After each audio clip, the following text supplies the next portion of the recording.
Hello and hello and welcome and or welcome. Yep.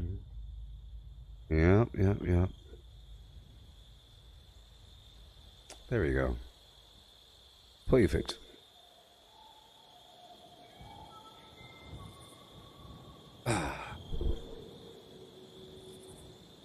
Here we are with the second session of the day. The second session, I was already live for 8 hours earlier. So here we are again. With part 2. Ooh. Okay, here we go.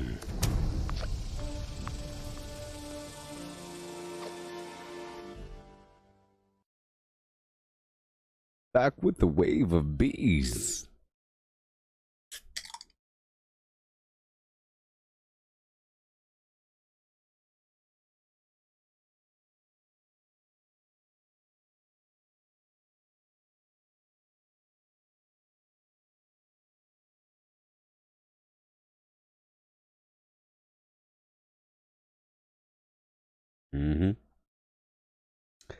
Good old days. Boom.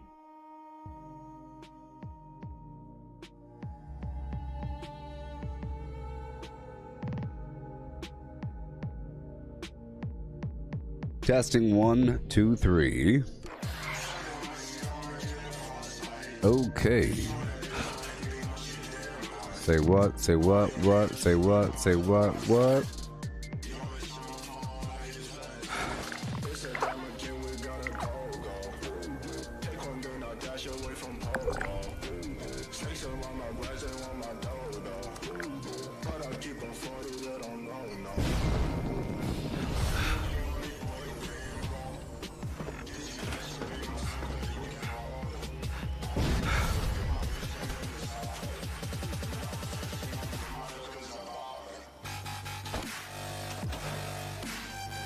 Boom. All right. Trying to move my camp again. Right over here.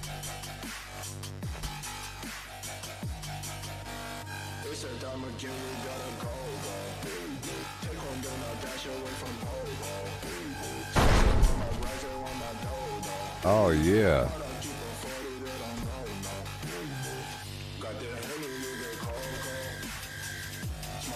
If I'm lucky, I'm lucky.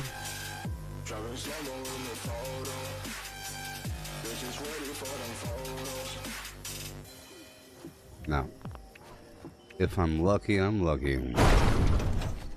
Sure. Over here we have a bunch of water, perhaps. And that's what I'll do. Bunch of level 0 locks.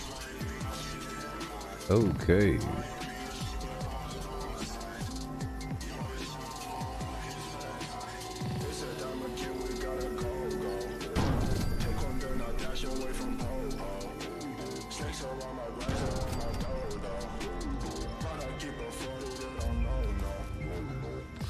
One, two, three.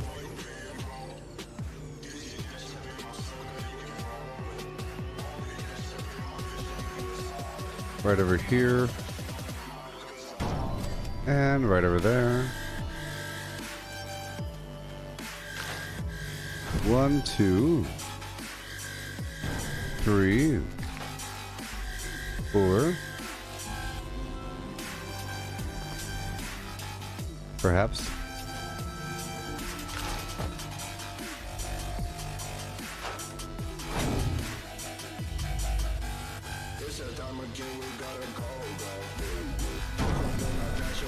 Alright, I'll put some generators in here, if I could.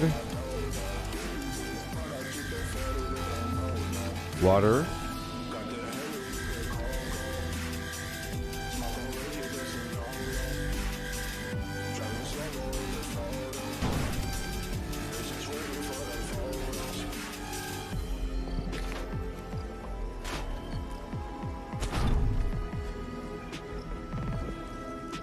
Boom.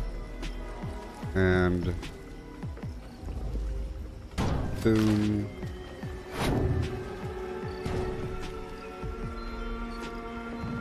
Sure. And then some of this. Water and water. Something of some variety. How about over as far as possible? Perhaps. Overlapping the water as much as possible.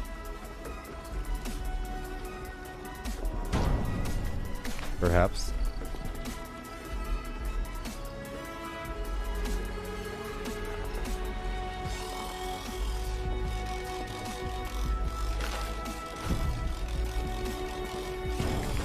A little over.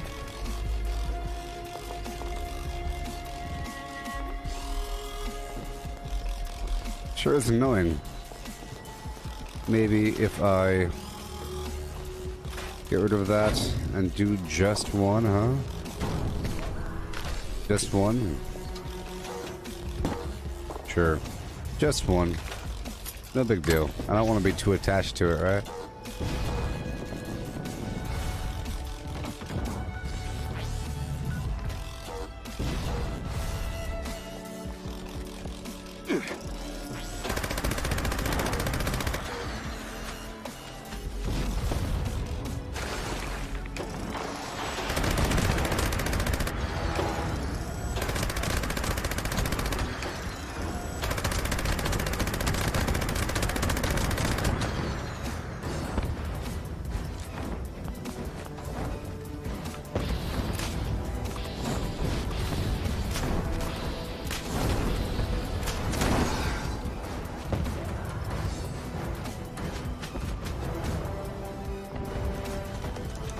Alright.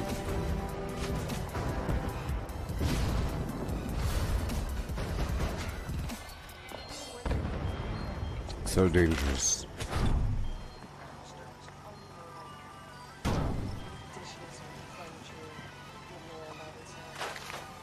Gotta get rid of the ammo converter, it's too dangerous. There you go. Sure. And once we're inside of over here, I'm gonna add one more thing.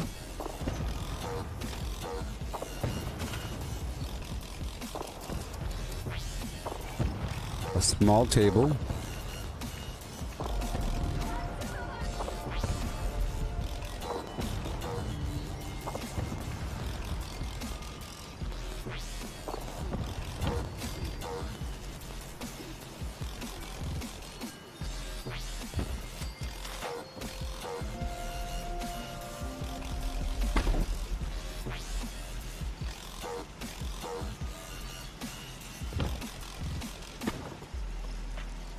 How about right here? And right over here. Just about. Alright, cool. Small changes. Just need a bit. I realized I was lacking some illumination in here.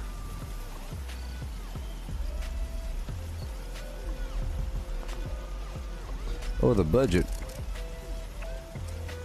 Oh boy.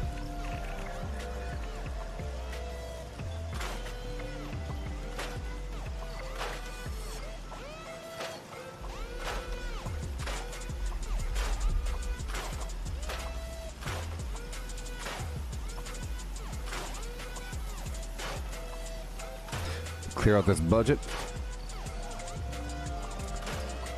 These 15 foundations.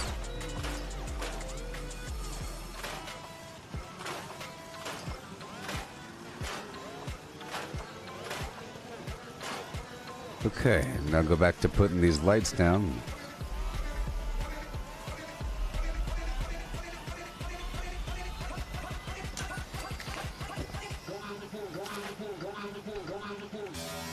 And sody pop. Perhaps.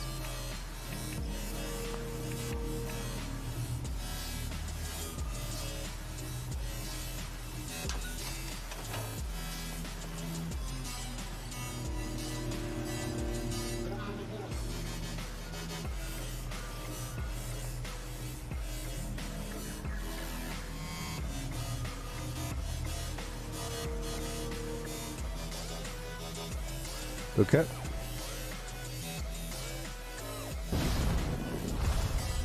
Excellent.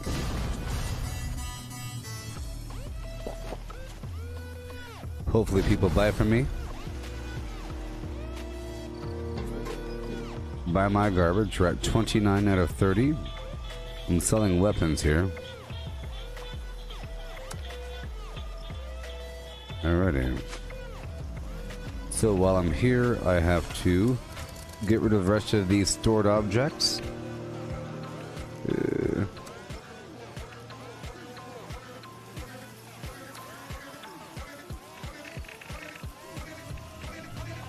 Oh, yes.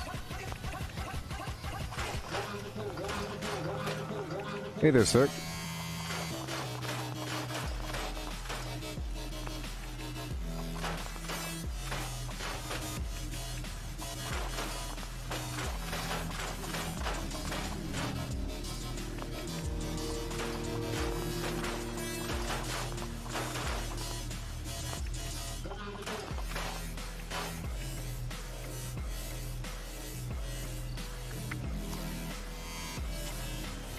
This provides 12 power. So this plus that requires 10. So that requires 10 over there. That water purifier, right? I'm gonna do this. You'll see. I'll have enough power. Ooh, it's floating. And I can put down one water purifier because it requires 8 power. And no, I could put down 2 actually. I could put down 2 because we have 8 here plus 4 remaining, because it's 12, and we need 4 more, and there's 2 here. Oh.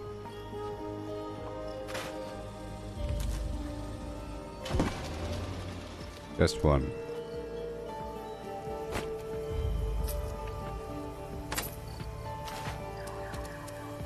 And I'll lay down a bunch of food.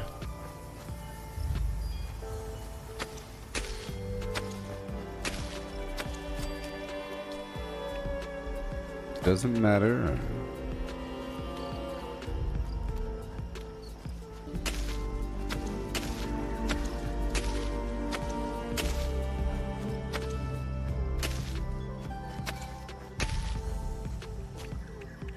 Don't matter where.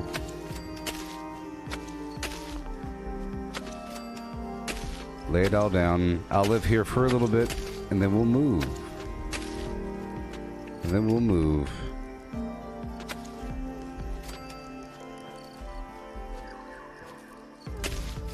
Oh, yes.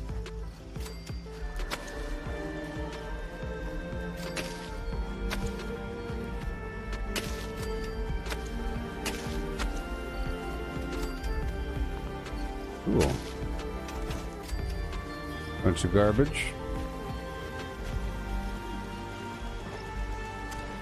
Break down the rest of this flim-flam.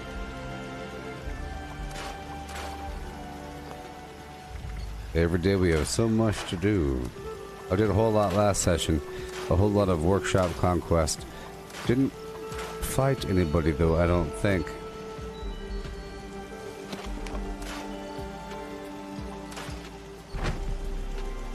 Alright, so here we are.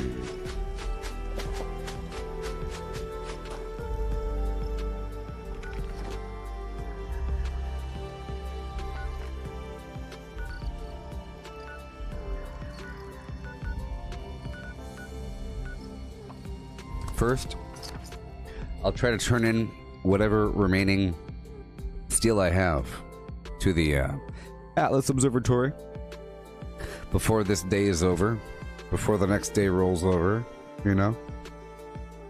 I know that we're done with our requirements, but it's nice getting a few caps. I just spent all of my caps.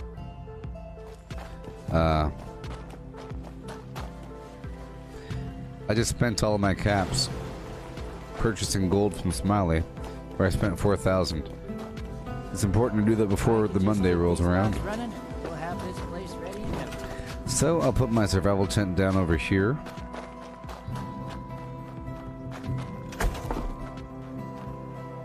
Oh, it's already changed over. Has it already rotated over?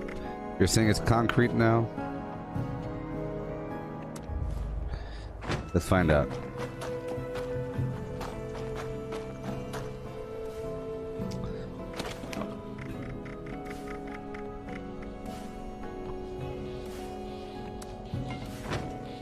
Let's find out. I put both steel and concrete on me.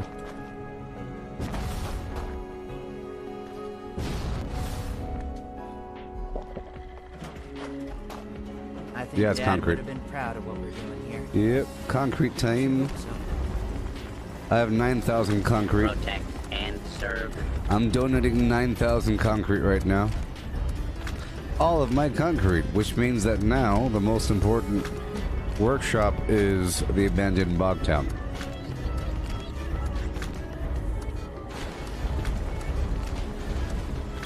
I hope the Brotherhood are gonna be impressed when they get here.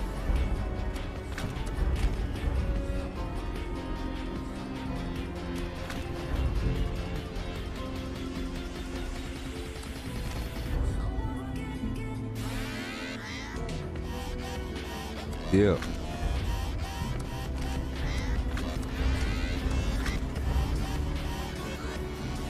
Alright, cool.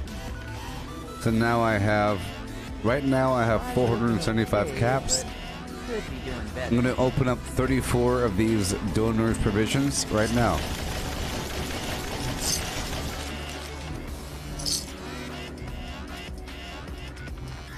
You can watch up there in the upper left-hand corner of the screen to see what I'm picking up.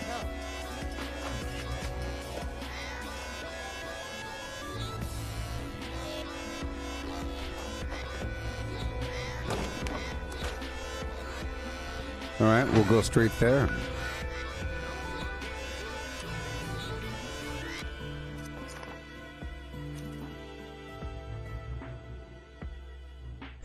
Bunch of flim flam.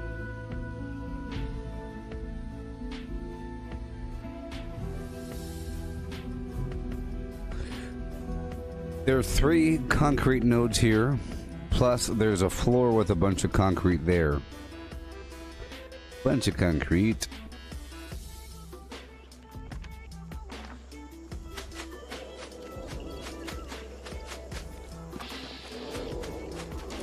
Oh no, I'm out of ammo. Oh well, wait.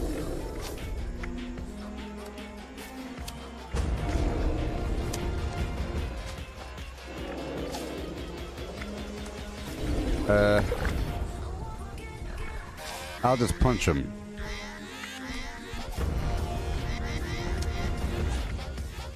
I'll just punch him with incisor. Go. No ammo.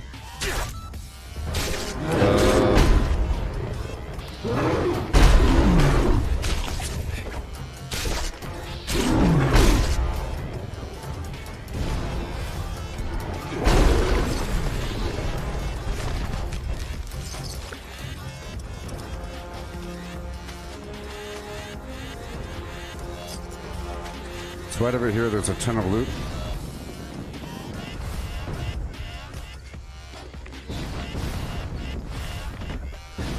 So you see, even though we know that concrete's needed, look all this concrete. It's here. Bags of concrete have a bunch inside of each, you know. And there's a bunch more right here, you see? Oh, yes.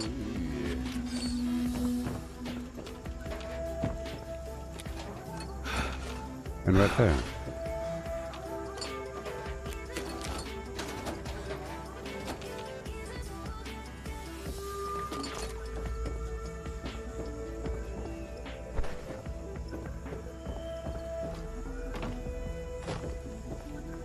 Alley-oop. I'll put pack right on.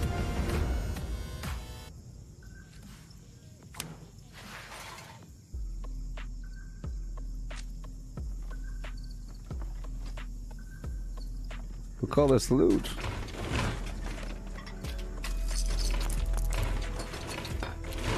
This is one of my favorite loot locations.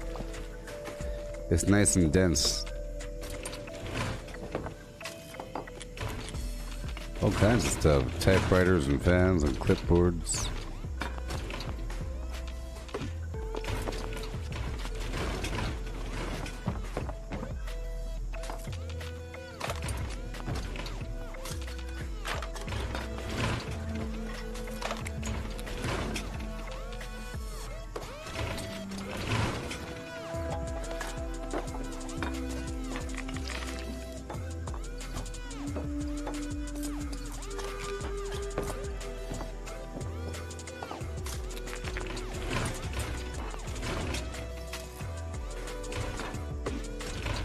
Thank you.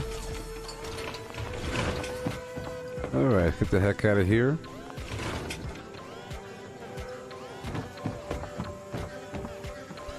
I'm building some basic stuff right now.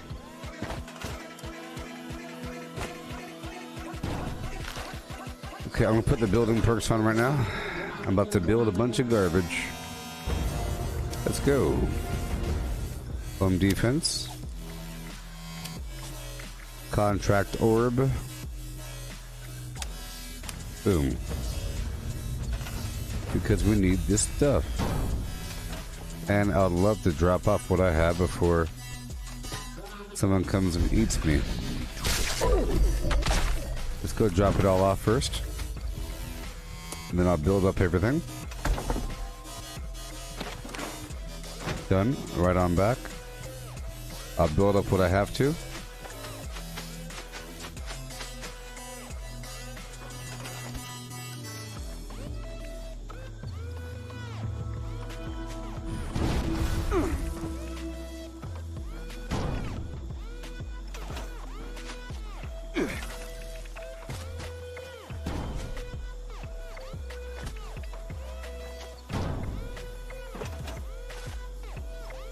Okay.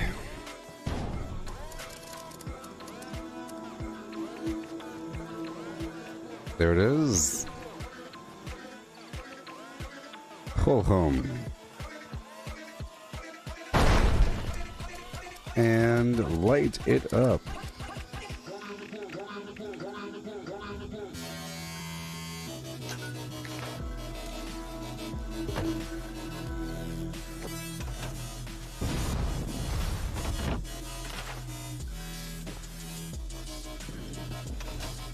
There it is.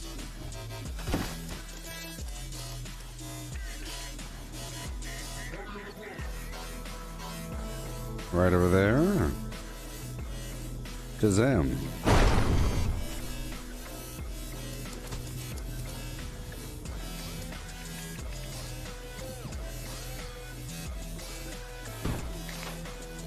You just got back to the game after not playing for a while there, Jacob?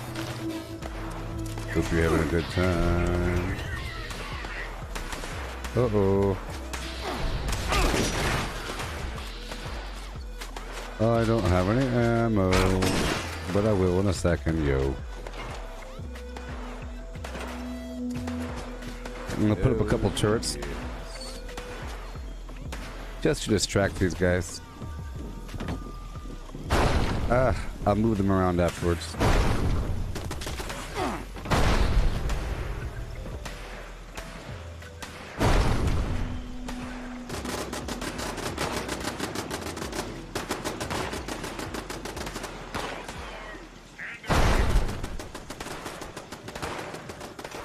Alright.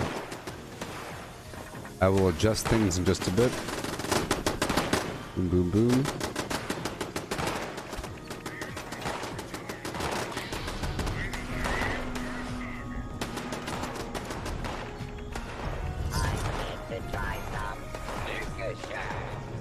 Hey, someone just bought my Furious Fixer for however much I sold it. It was a 1-star.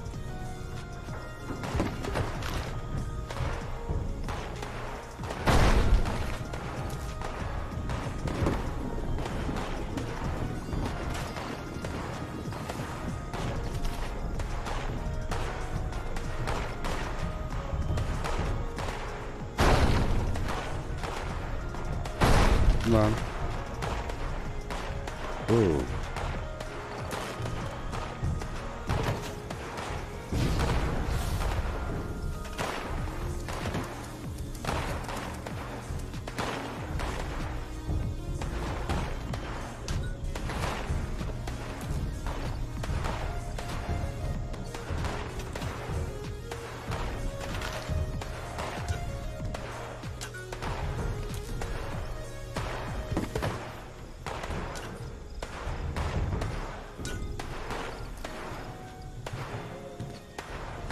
Okay.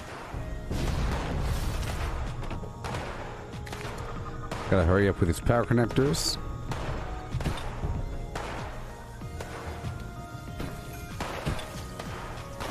Real quick, here we go with a gabba gabba hoo hi hey. Here we come again.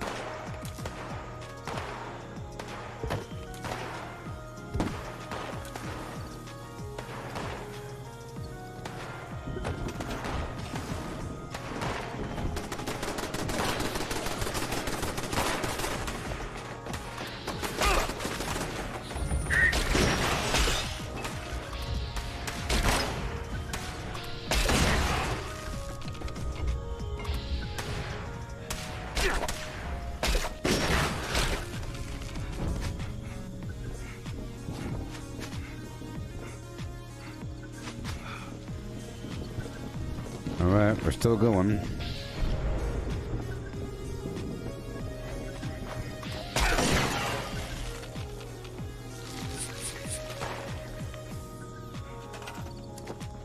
Gotta build a couple things over here. You over there. Come on. You're over here.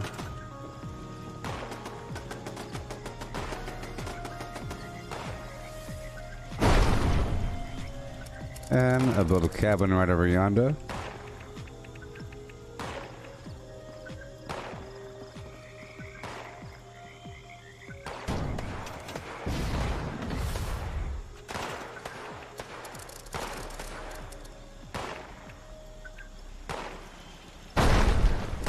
And a little tent over here.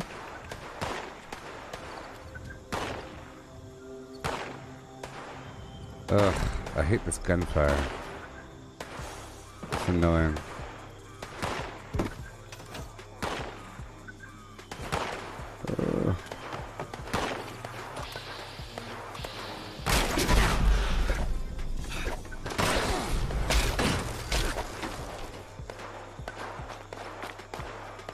Repair all.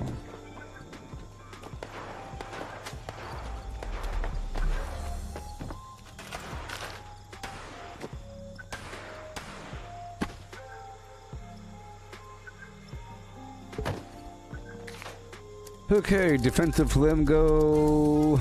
This is what has to be done, people.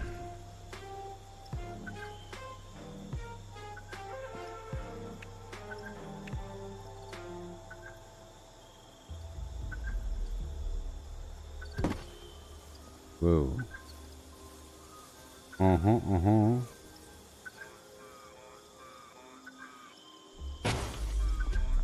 Cool, and right over there.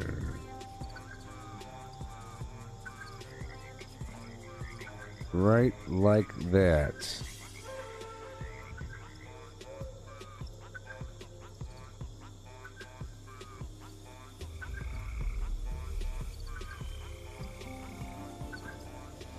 You know what? You know what? You know what? We don't need that.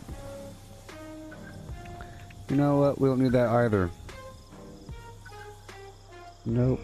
We don't need any of these concepts. Not a lick. How about this? Nope. Nope, nope, nope, nope, nope. How about some of that? What about that one? That works.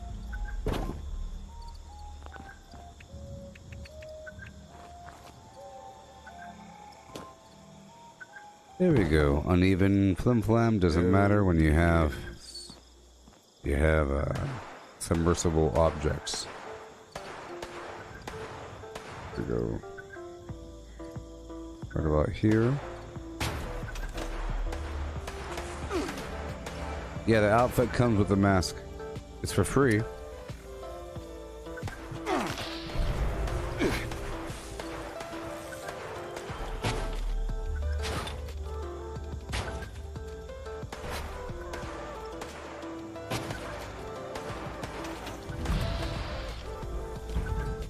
Okay.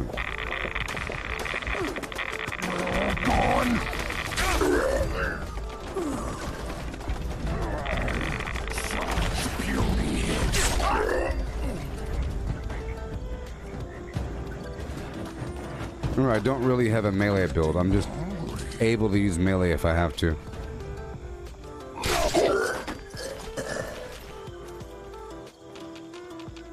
Trigger the bear trap. There it is. Bam.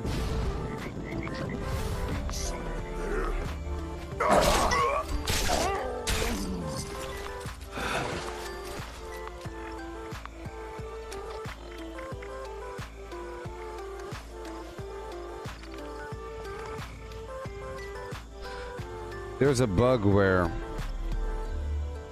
sometimes the jetpack isn't visible. I just have to take off and put back on my armor. And it's fixed.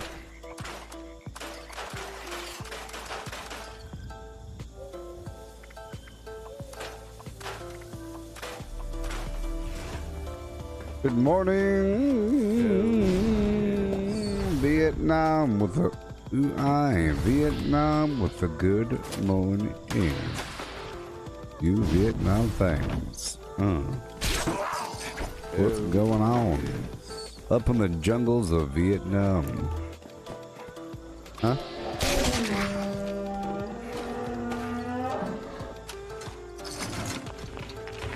Huh? Good morning. Yeah.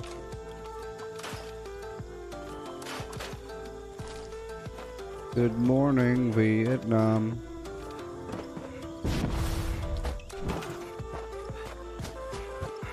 I'm hauling. I'm pop locking and dropping.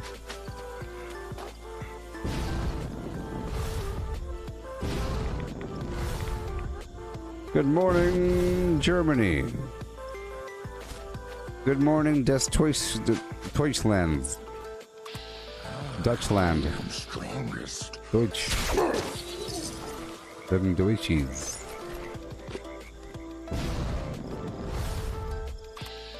I know. Robin Williams. I know. Good morning, Vietnam.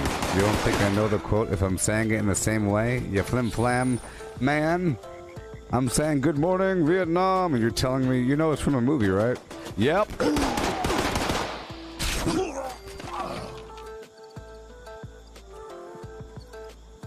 Yep. Red face. I just said good morning, Vietnam. You were telling me it's from a movie? Golly. Go to the doctor. Say, help me, my brain. Get me into trouble, doc.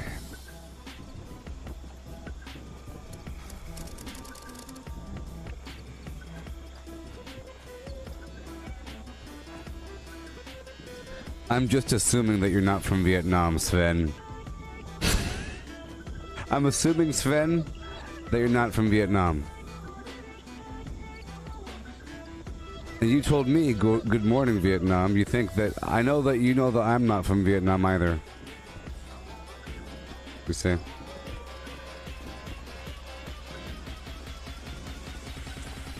I'm trying to put this right over here so that it flies right over...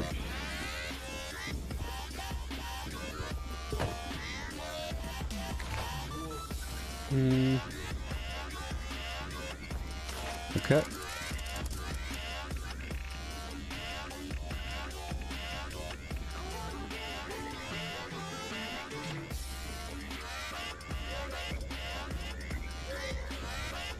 Yeah, yeah.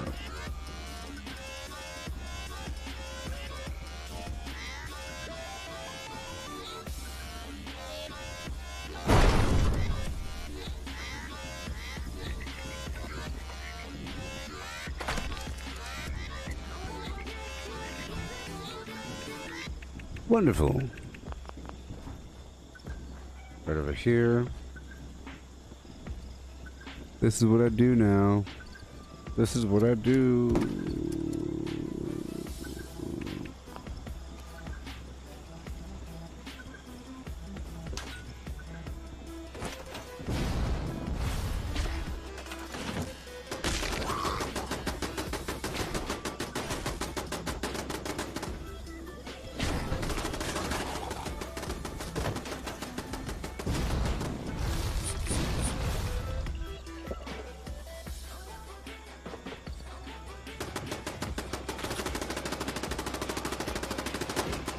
Oh, I have no ammo.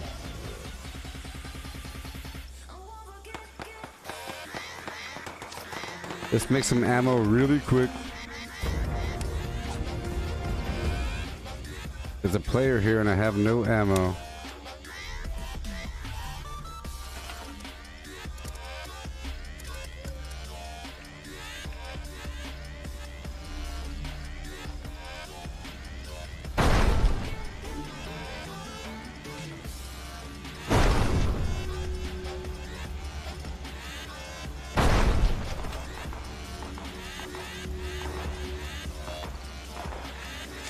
Alright, that's about to get crazy. It's about to get real loud, people.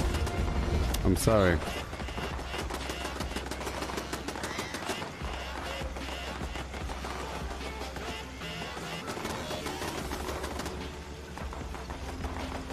There's players sniffing around, people.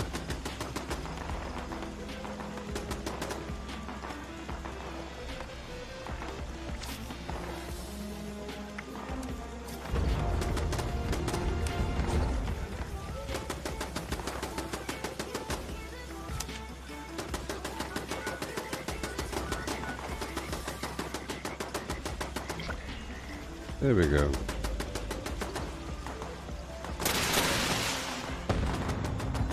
Oh.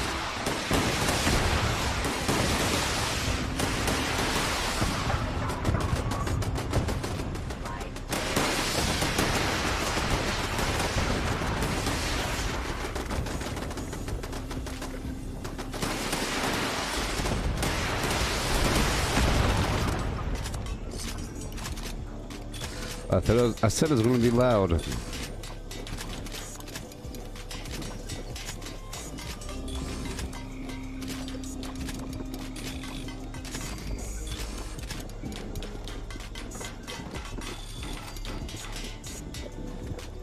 Yeah.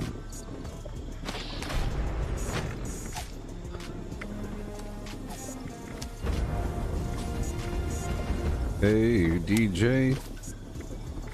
You're doing your stuff. Every day, Heath. Oh, yeah.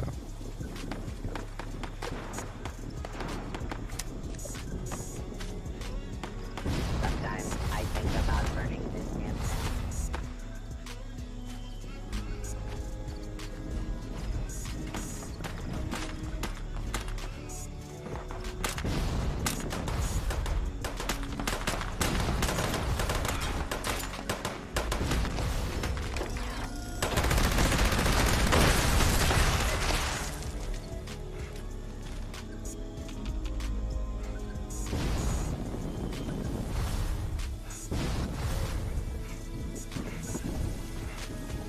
Repair all.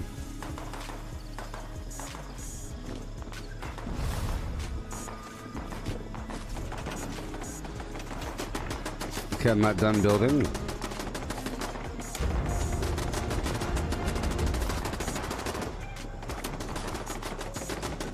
It's okay.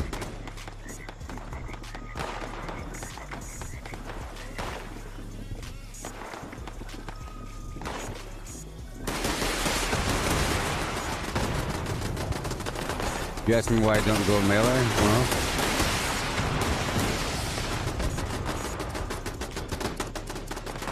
you know.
Yeah.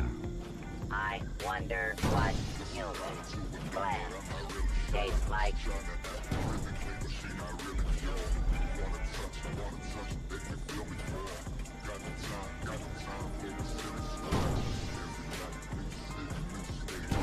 Okay, so 1, 2. Let's see here. 3, 4, 5.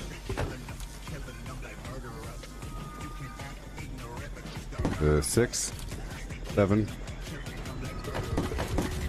8. Come on. Come on.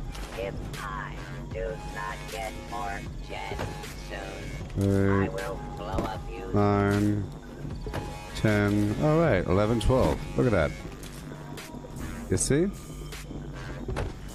Perfect. And let's get some tires up in here. We need those tires, and we need that concretia, baby. We're using small tires, large tires. Oh boy. How about a couple mediums? And a small, or a medium and a small?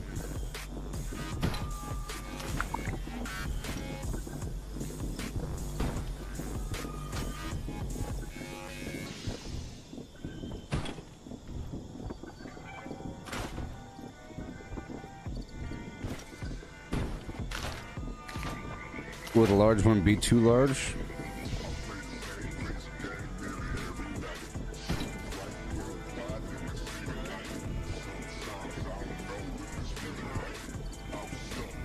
Hurry up. Come on.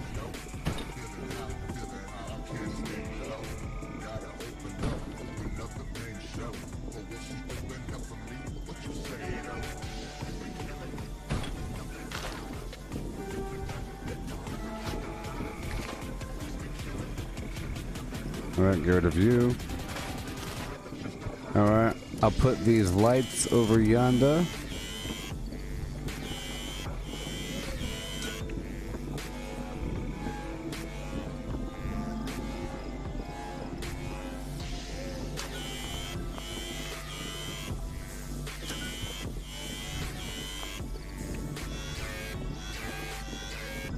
Come on. Yep. Get that tire up in there. Get that tire up in there. Boom, boom. Boom. Boom.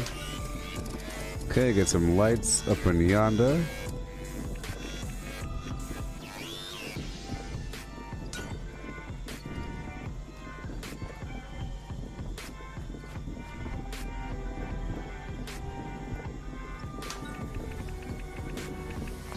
Twinkling.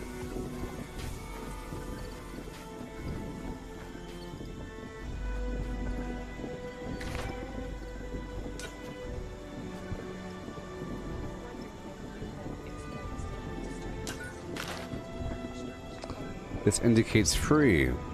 Twinkling. Twinkling and twinkling. And this over here indicates other garbage.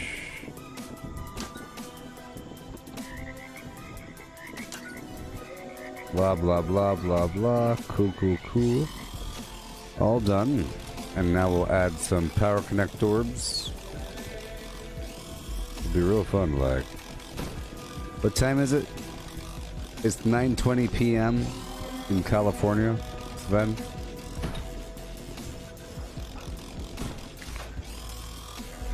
It's 6:20 a.m. where you are.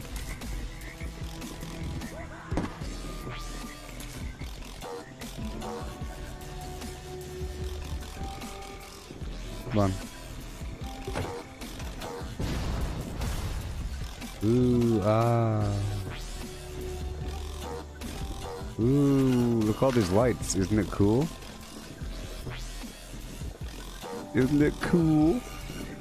Now I'm gonna lock them all, dang it. Locking everything.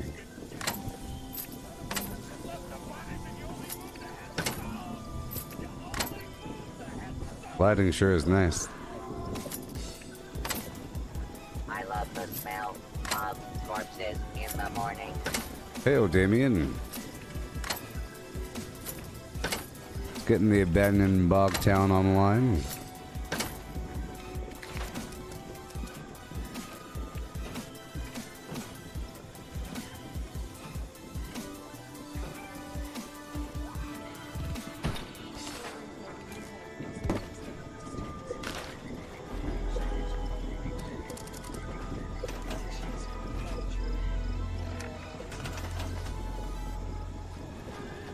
Okay, I'm going to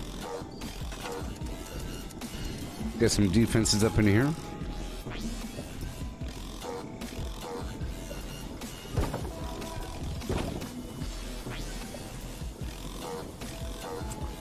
All right. A dense back. I would rather find some psycho. All right.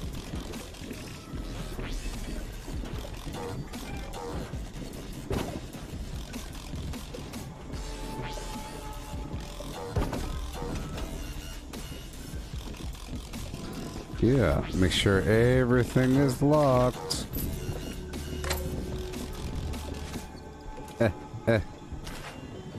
Lock everything.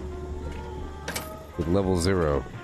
I know where you. I plan on having this place robbed. Because I'm locking everything. And right now concrete's in demand. Between Rose and me. I can come back and get a bounty. Oh, yes. Concrete. Alright, there's a couple doors to lock over here.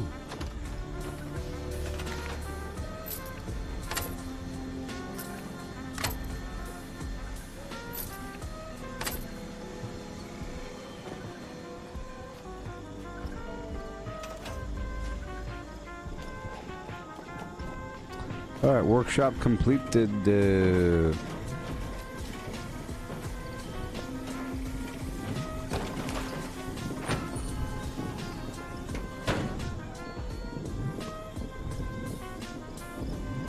is a good looking workshop.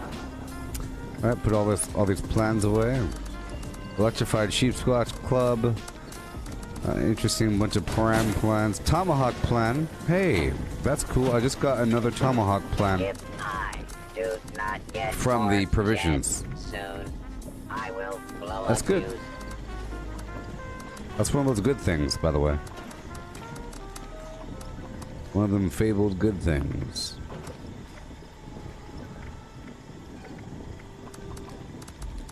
All these grenades go away. I'll keep the Molotovs on me because there's enemies caught up in the flim flam sometimes.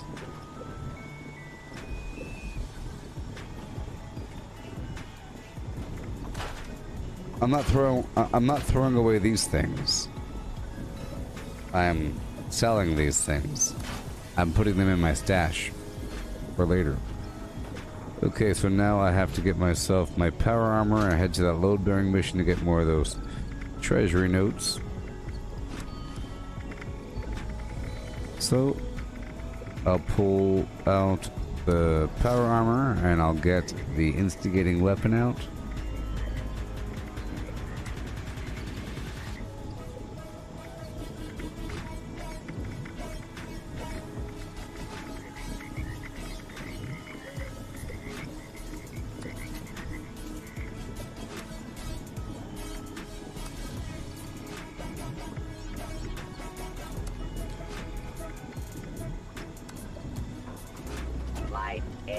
Better since the bombs fell.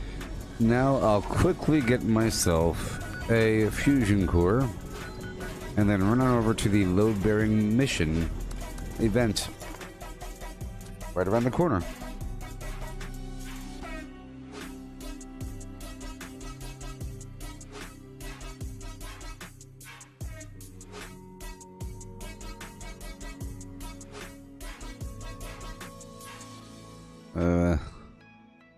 Derek, the ultrasite garbage for the prime plans, if you're swimming in flux, and it's not a problem, putting the prime mod on your weapon makes it do the same amount of damage as the hardened mod, but more damage against scorched. Like more damage on top of that against scorched.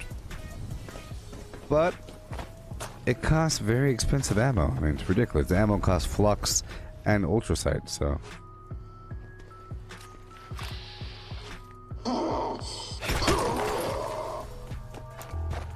How you doing, Sarfany? Get myself some fusion cores, but they're all gone.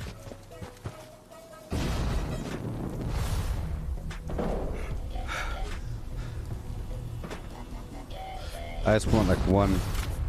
I just need one. I feel like they're all gone from this area. If they're gone from back there.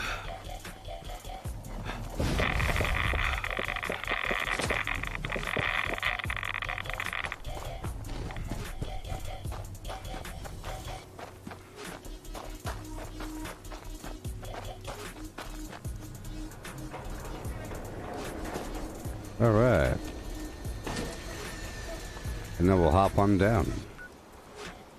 How cool is that? You know what? I could just run there because we have to go down to the left. I'll just run there. There might be another fusion core along the way.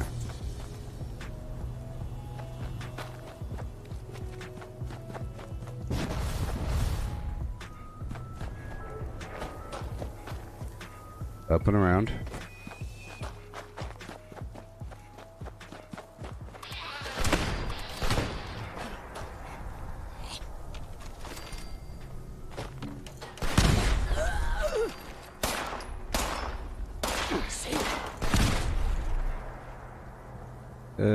No fusion core.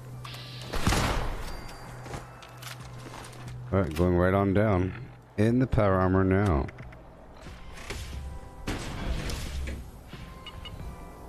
Okay, okay. Okay. Boom.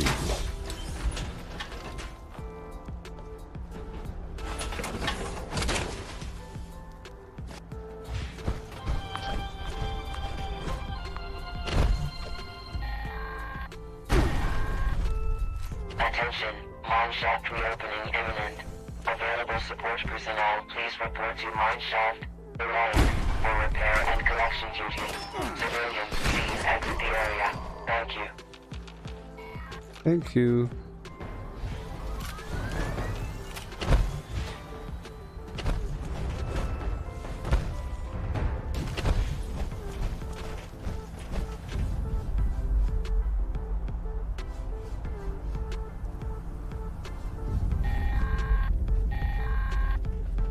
Attention, shaft reopening detected.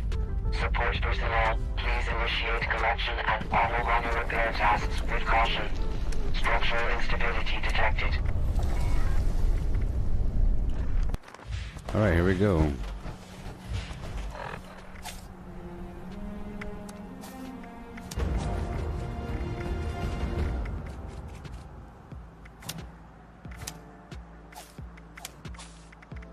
Oh boy.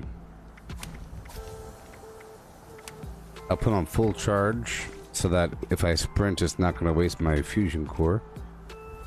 Done. There we go. I just need 5 more treasury notes. So this and 1 or 2 more events. Aftershock detected. Please collect any newly revealed materials.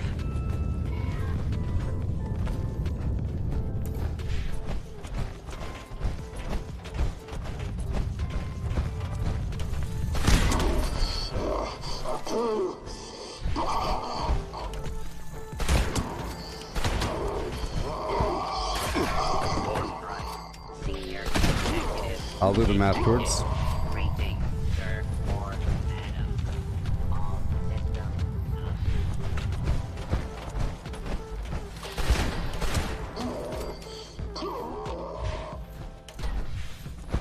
The hurry up. Hey, look, a minor key. Support team, proceed to designated. There goes my left ear.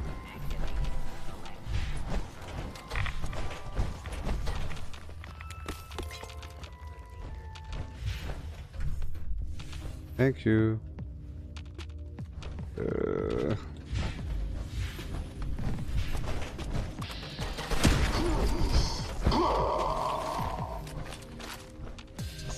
Persistent worker interruption will be recorded. All mining systems active. Precision mining procedures engaged. Now.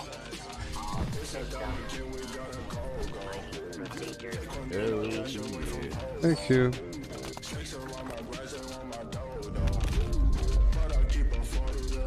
More enemies will be coming. This is like a mega version of Uranium Fever. Sort of. In a big old facility.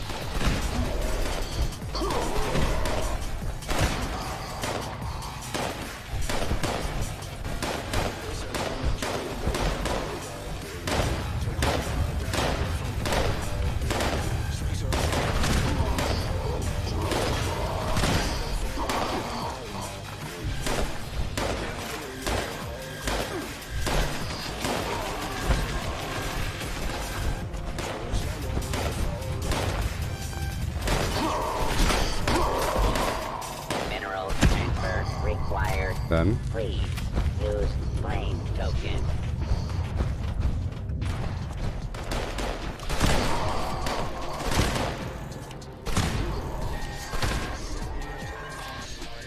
Auto miner system disabled. Immediate repairs required.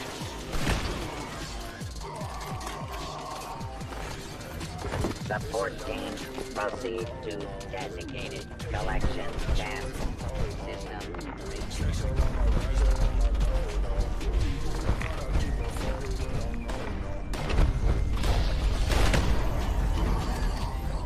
Yeah.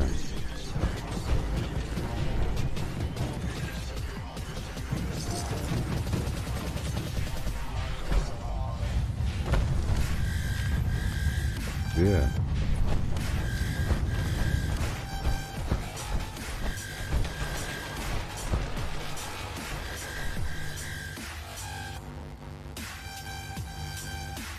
Yeah.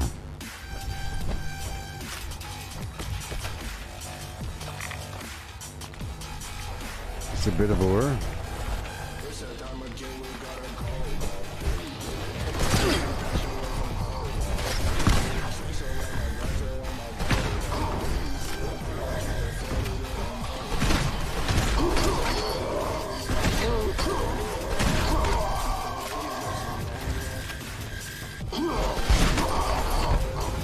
Thank you. And now I'm over encumbered, huh? Took me a second. Thank you for the ore. Hopefully this time I don't get trapped.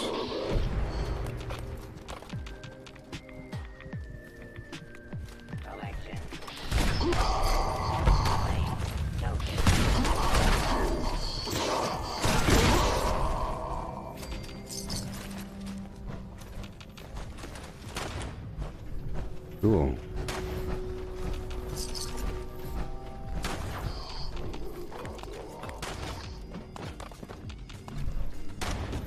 All the ore in the world. Mineral harvesting routine interrupted. Auto miner requires immediate repair. Sniffer systems engaged. Okay. Accident power armor. Documented. At this point, I think I could probably carry more. Activating collection. Nope. Protocol. Reinitialization complete. Beginning mineral harvest.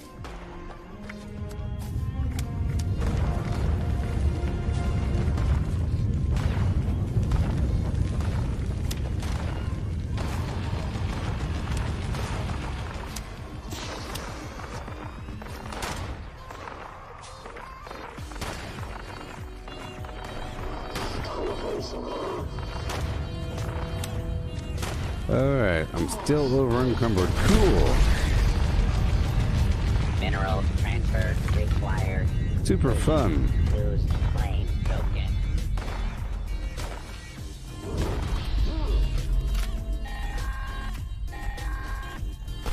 Shaft structure failing. All personnel, please report to the nearest exit. Management cannot be held liable for failure to evacuate. Can't, huh? Whoa.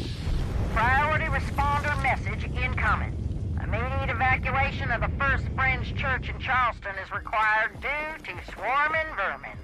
Burrowing in this area does reveal salvage, but well-equipped trained personnel can recover. Civilians should remain clear while the bell rings.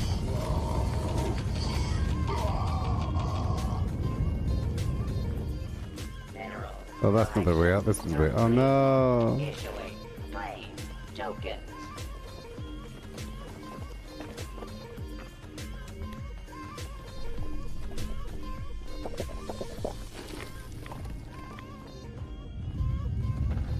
I will survive. Respirators. Respirators. Respirators. Respirators.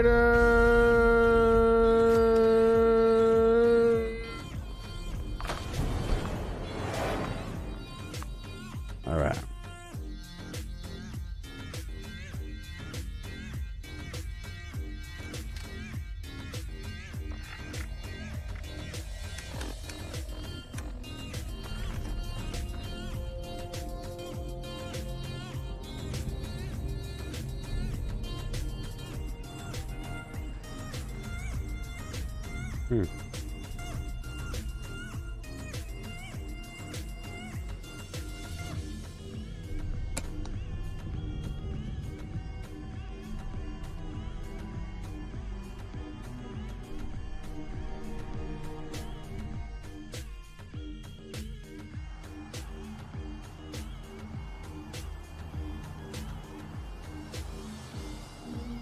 All right.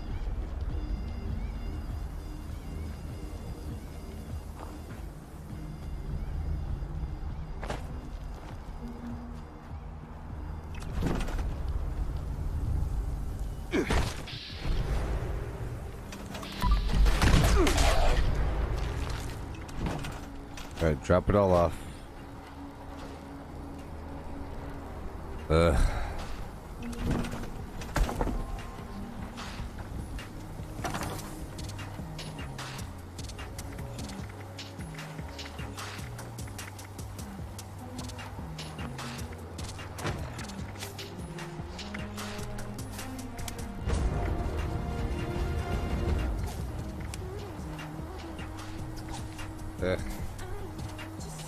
Way too much, people.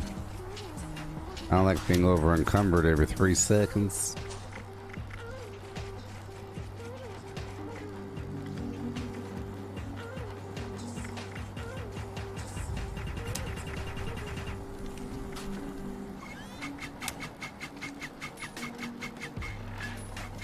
Oh my God. All right.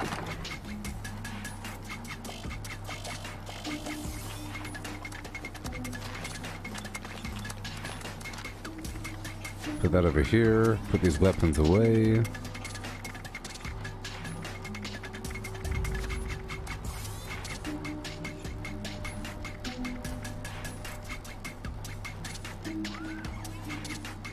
Ah.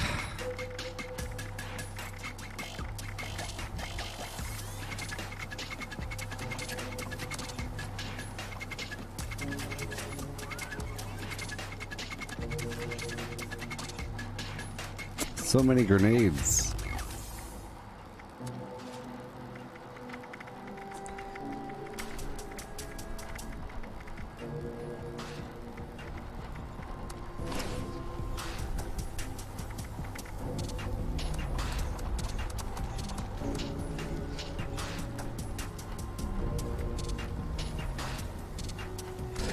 Well, 24 grenade rounds. I'll just pull all the ammo out and ditch it down the hill somewhere. Way so much. I like to just save it for a while and then dump a lot all at once. Just following orders.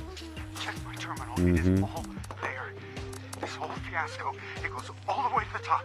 Poseidon, the military, the government, they were all in on it. I'm gonna pull out all the bad plans. Stop. They sent in the guard and the gas. Yeah, buddy. Sure. Sure. Break it all down. It was supposed to make them turn on each Get rid of other. everything. That's what they said. Except for the rare stuff. Violent riot in Union Camp. Except for all the rare stuff, huh? Okay. Marine wetsuit. They rushed the lines. All the T-45 stuff. Alright. Ripped their gas masks off the soldiers. All these holotapes, put them away. Okay, all the ore.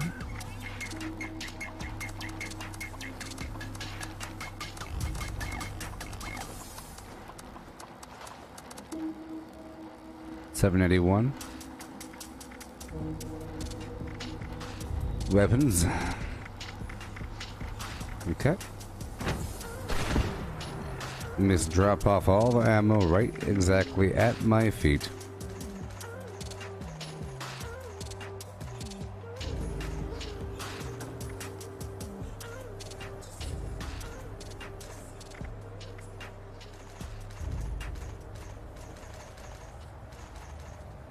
Alright, cool. Almost. And once I get a little closer. Okay, now I'll rush on over to a vendor to sell the rest.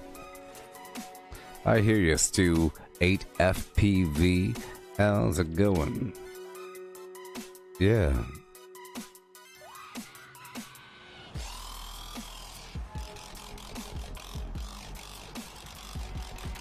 Okay.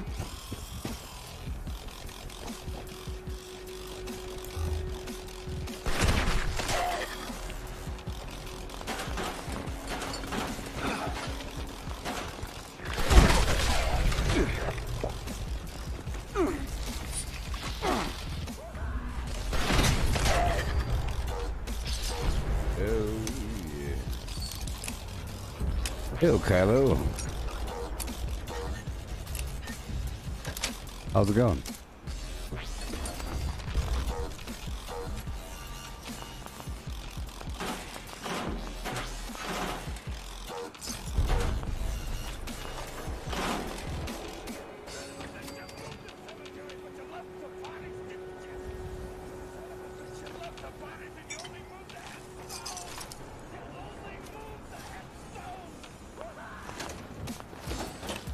Yeah.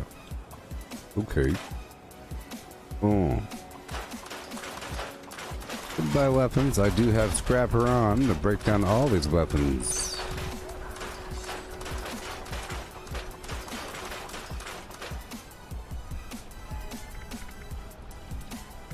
Okay.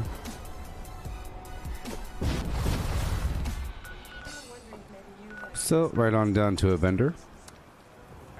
I'll stop by Charlestown. Charlestown. Dishes or furniture moving around by themselves.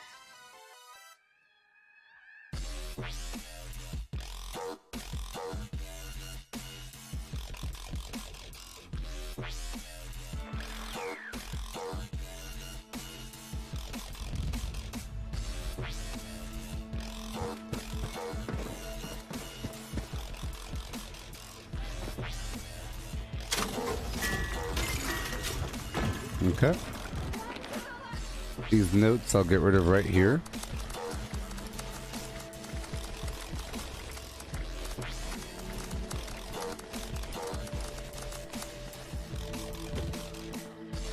I'll pop a single grape mint at .com and sell some garbage.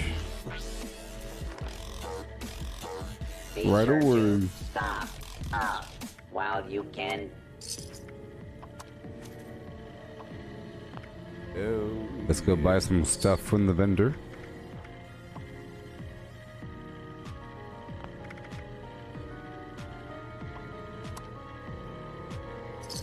Don't face the wasteland without the proper supplies. Alright. That's enough. Yeah.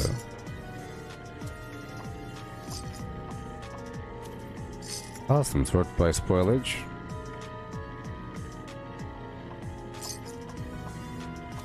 Now trading for supplies. All this and garbage. munitions Yeah. and gear. Bourbon. I want all the weird alcohols to be gone. All the weird stuff. The pure radixes. Ammunition and other supplies available here. Sort by nothing.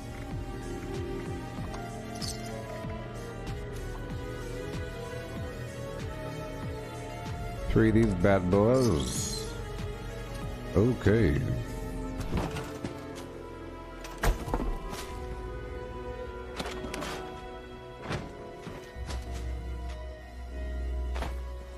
My prices are pretty high.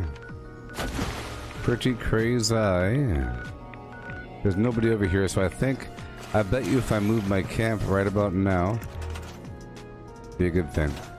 First I'll move my tent over there, I'll move my camp over here.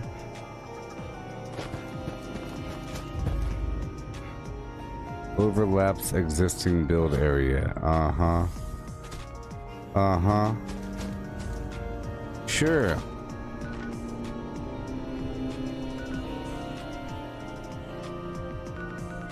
Let's get back over here and swing on through. Get all these resources.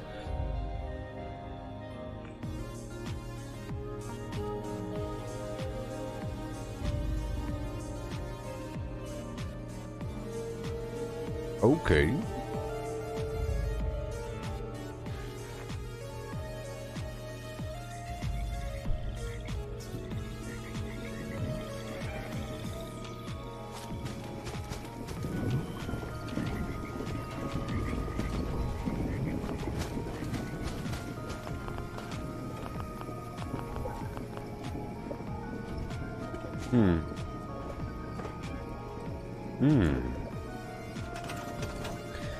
I never connected it. That's kind of funny.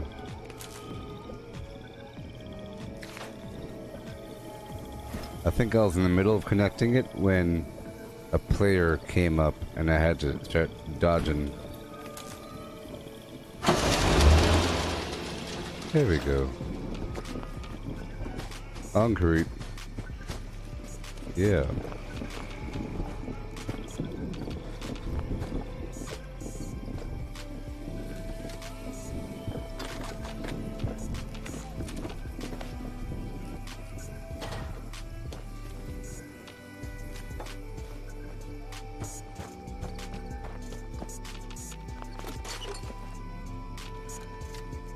Cool. I'll put this right over here.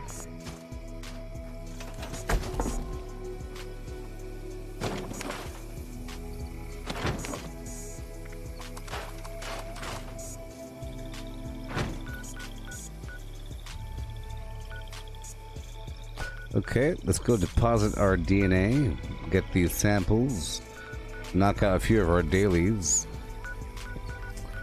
Yeah. Make sure that they're active. A few of these things.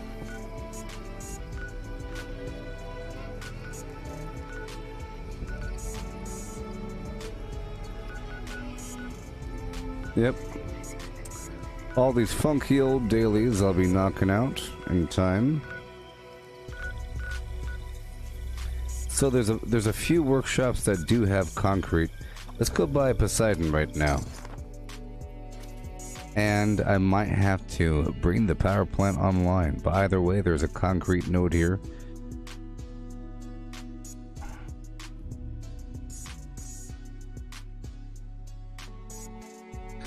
This might be the way that we get ourselves a nice bounty by having 1 million water purifiers here, you know, and hoping that somebody else captures it, captures the workshop, and then just come back and unlock everything. Or pick the locks.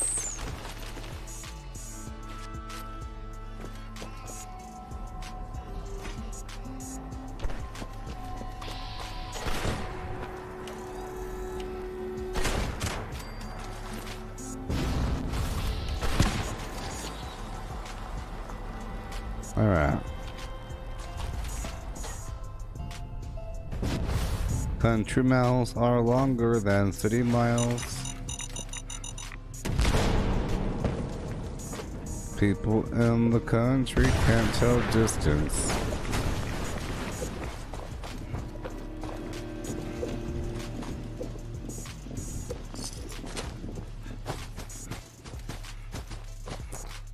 Concrete node right here.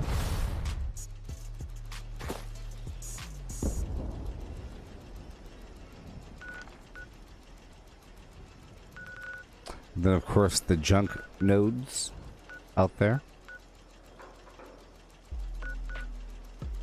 The concrete is sort of one of those weird resources. The weird ones.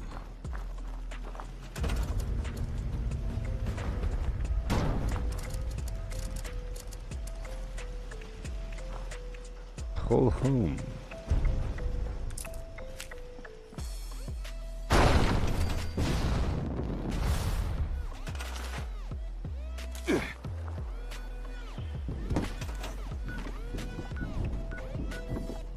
Alright. And there's a soil holotape way off in the boonies. This is what it looks like. So I'll jump by Camp McClintock and head down the hill and pick up the holotape on the way towards Wade Airport. I'll take over Wade Airport. Just to get some defense events up and rolling across the map, you know? It's nice.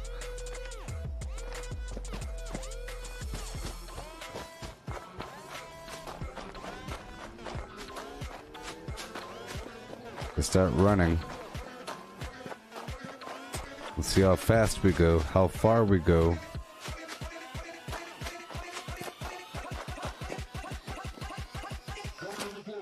Yep, right there in the way. Clearly, right there. It's right behind the workshop here.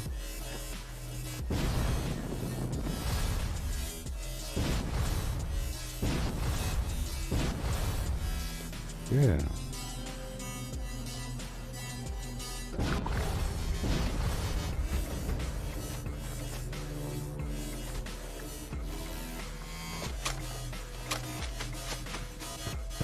Okay, here we go.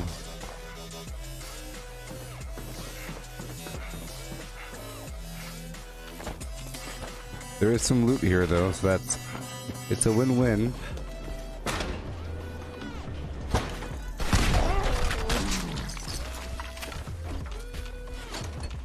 I knew it! Now I tear you apart! Yeah. Now I tear you apart, baby.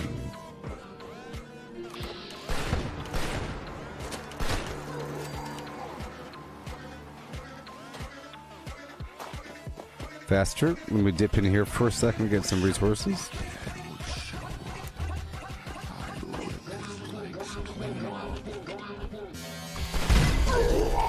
Clean, oh, not dirty. Clean, snipped clean.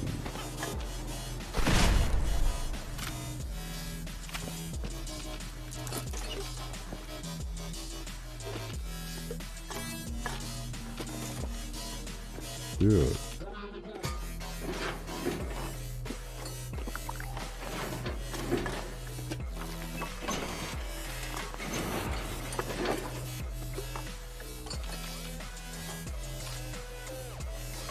Yeah.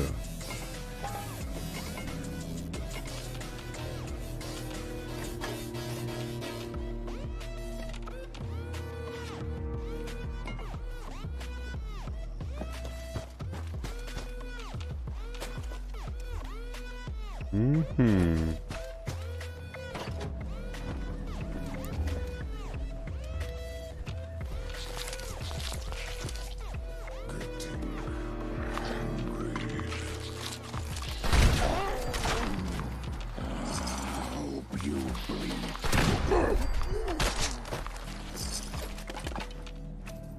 Oh yeah.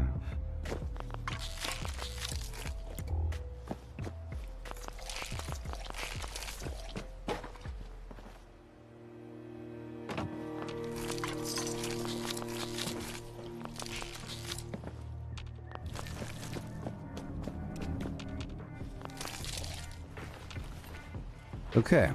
Now I have to go take it over real quick. Got these sacks of meat over here, these flesh sacks, and they're full of flim-flam.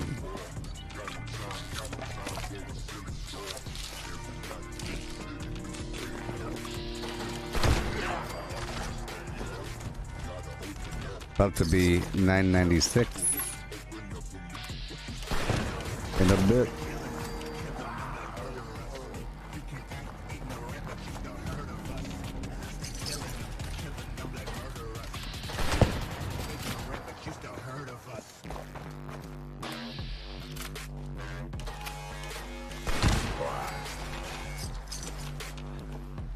Mm-hmm.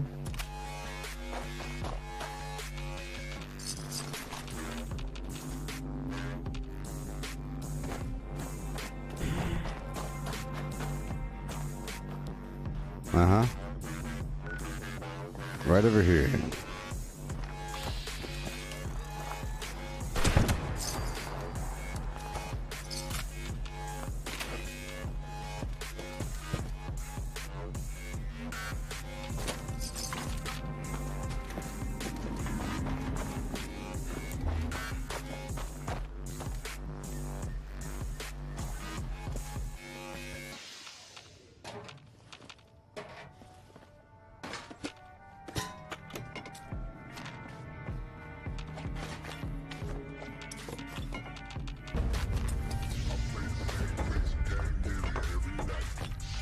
Yeah.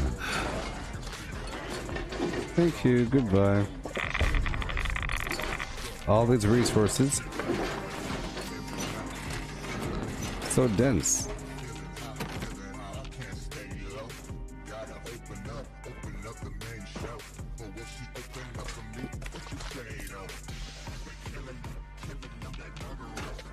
Yeah.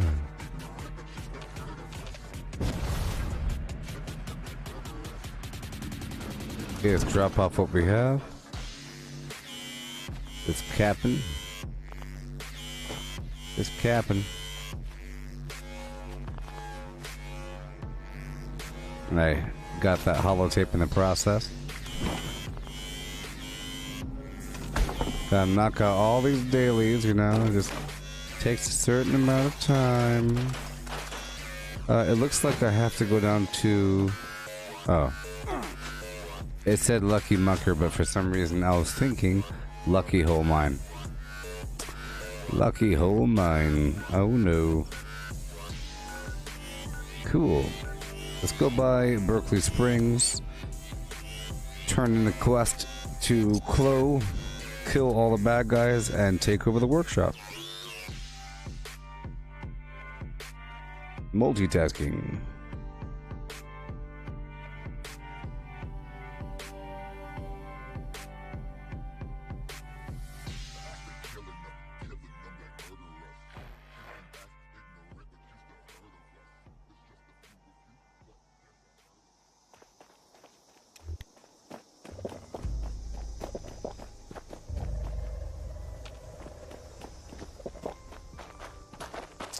Here we go. Bunch of bad guys. Filled to the brim with loot and XP. Whoa. Here we go again now. Yeah. 1, 2.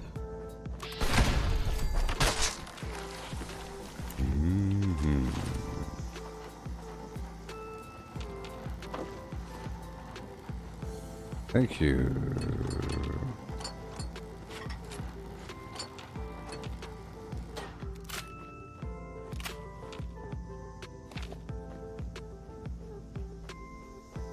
Thank you.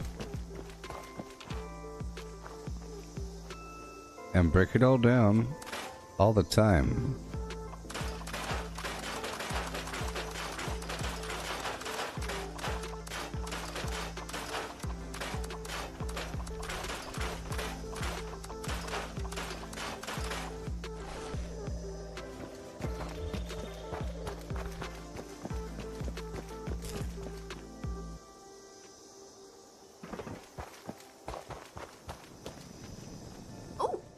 Down so soon. Yep. Pretty. It's so good to see you again, Leslie. Now, why don't you go to your room to play? Miss Chloe needs some peace and quiet. Perhaps a nap would be best. Now, run along. Bye. Yeehaw. Goodbye.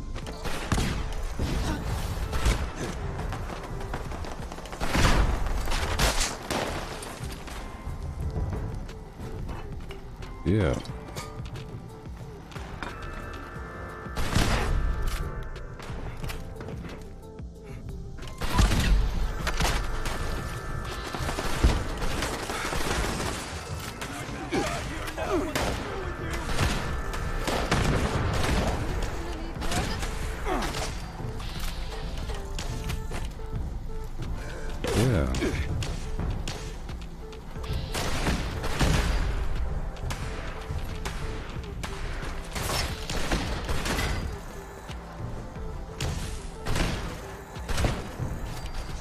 Whoa.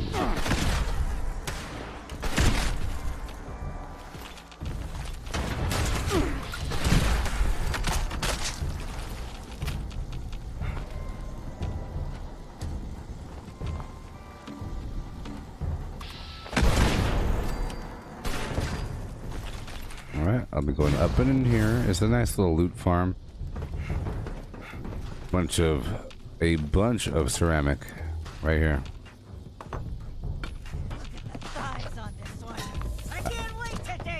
I don't think I've been here and ever had this place pre-looted. It had been.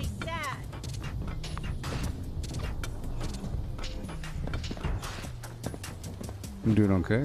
Whoa. Get cooking, boys!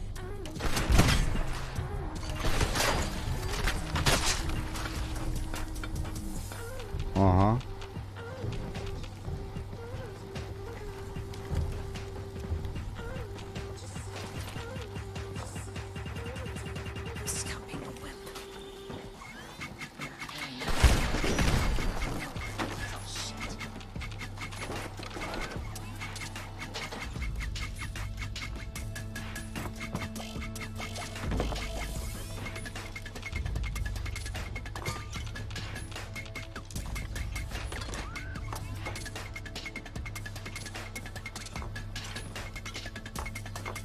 Yeah.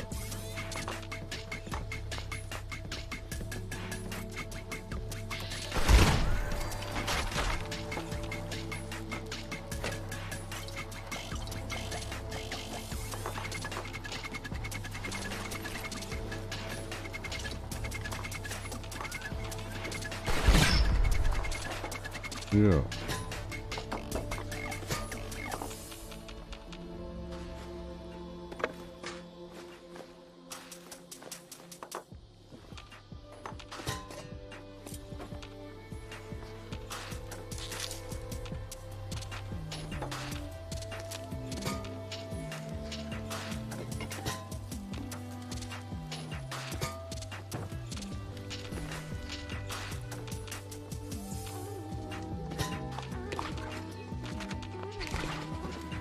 Yeah.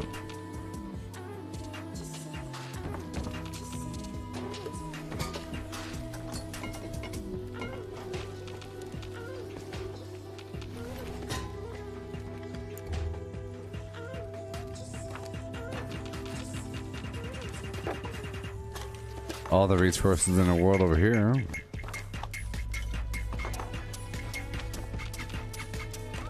So I end up with a mountain of loot when I pass through these areas. And these areas are near the workshops, which provides that added reason to take over workshops.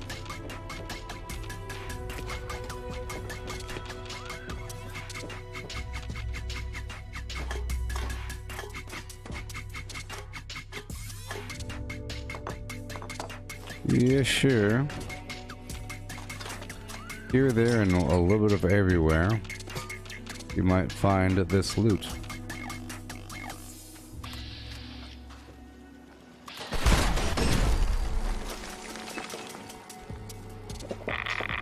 A whole bunch.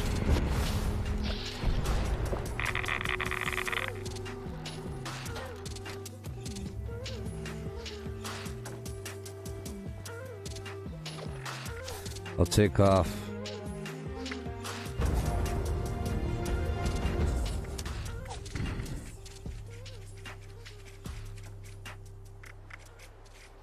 Pack rat 3. There we go. There we go. About to level up again.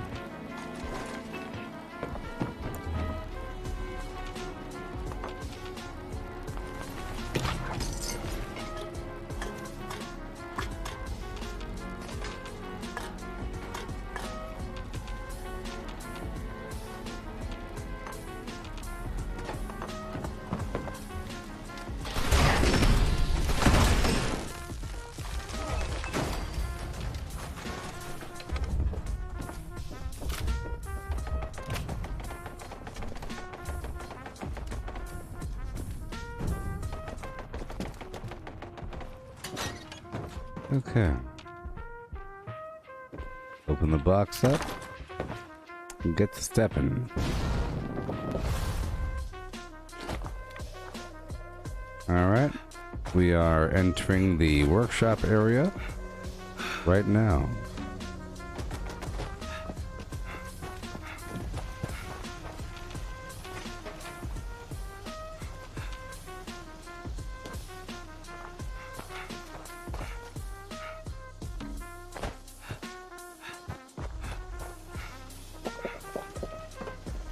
I think we're good to go. There it is. Taking it over now. Only so much concrete on the map, you know. A few garden gnomes here and there. There's really not that much concrete across the map. Yeah, no. Not that much.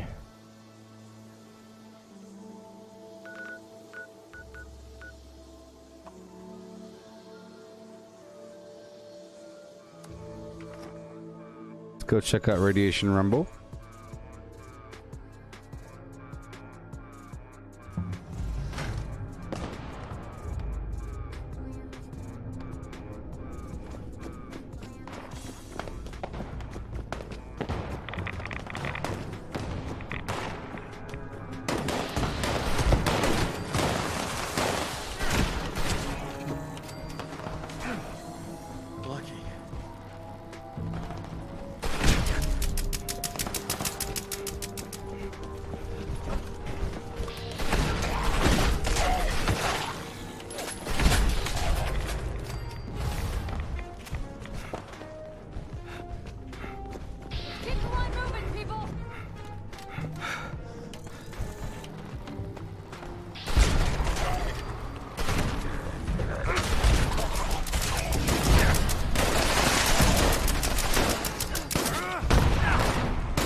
I'm here just for the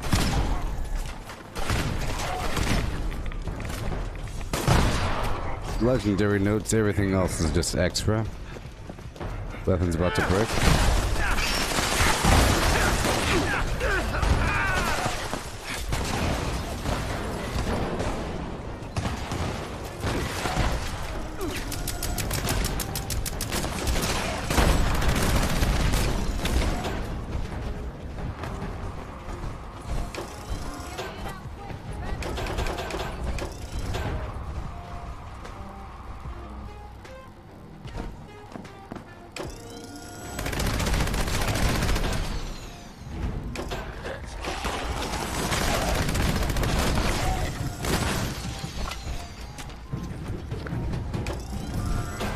Level up.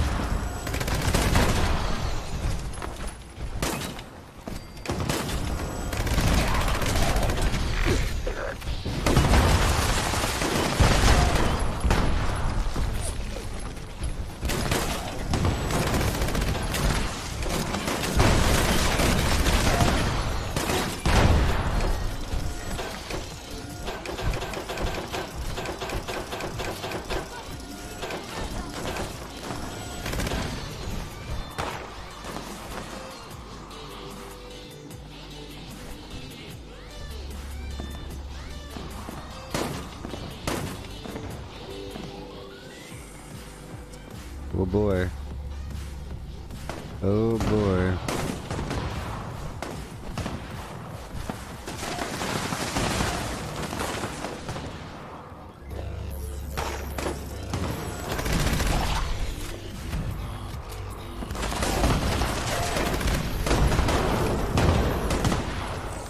See what I mean when I say that explosives are sort of annoying to other players because it makes the bodies fly around? Almost done.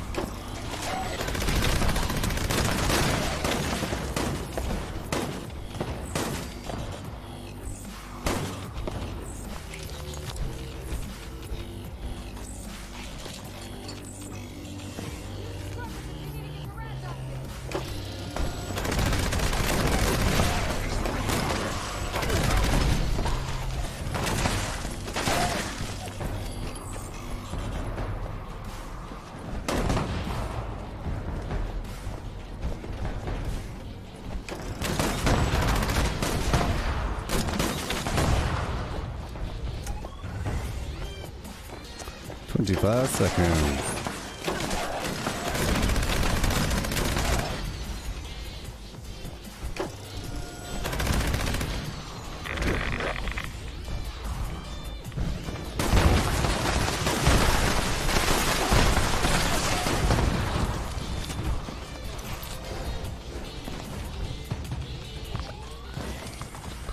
Oh boy.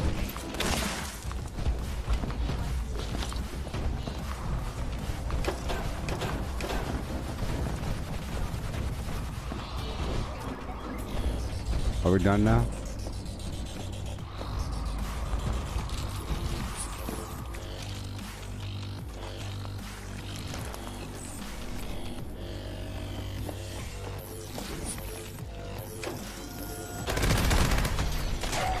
Yay. Wait a minute. Oh, that's right. You have to, You don't get anything. I forgot. If you fail the event, you don't get any treasury notes. But that's okay. Let's head over here to Poseidon to clear it out, and then back down to the abandoned bog town.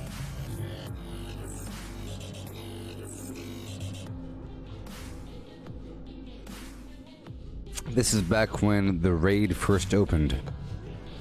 I had my cap right in front of it.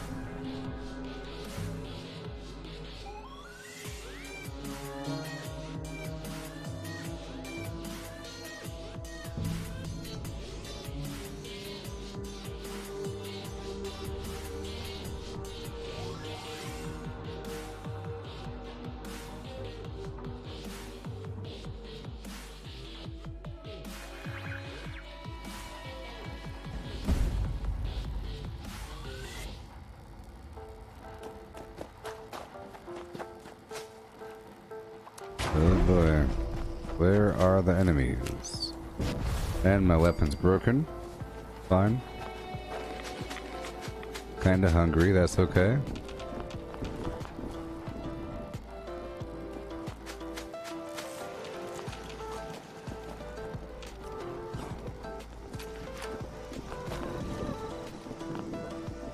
Okay.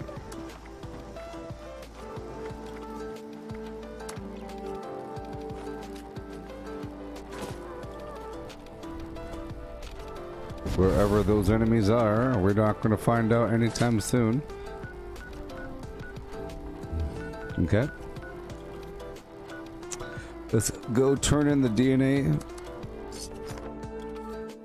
And I'll pick up the rest of the environmental data in the area. Then we have Camden Park. And I want to pick up some honey, perhaps. And maybe Lucky Hole Mine. Plus some other ore extraction out there in the wilderness. And a couple other things.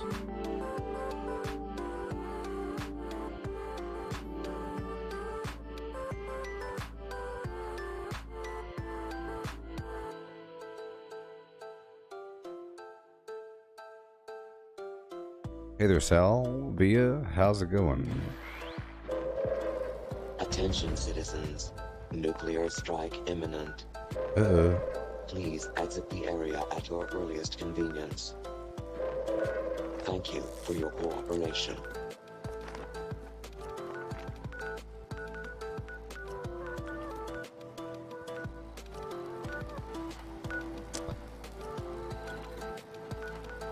I think half of my camp is going to get destroyed.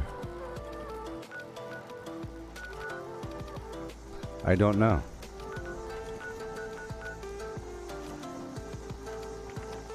I just don't know. We'll find out in a second. I might want to move it. Hello once more. It's okay, buddy. Don't tell me what to do, scumbag.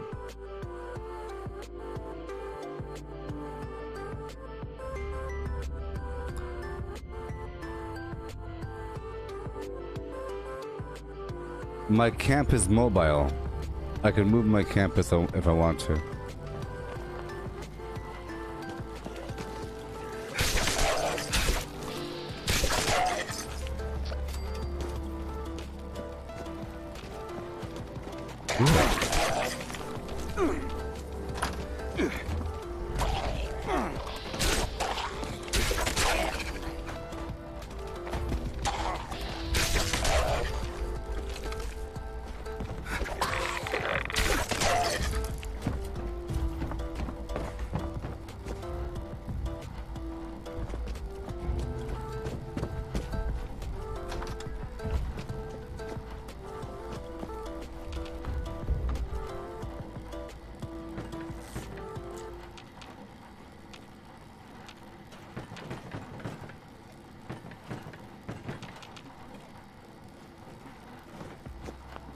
How have you been in the same place since beta? It means you don't really care about the game that much, do you?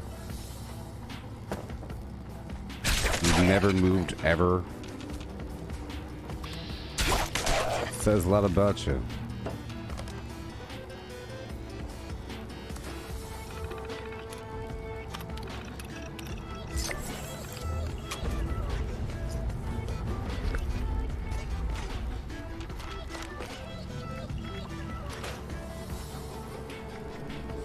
All right.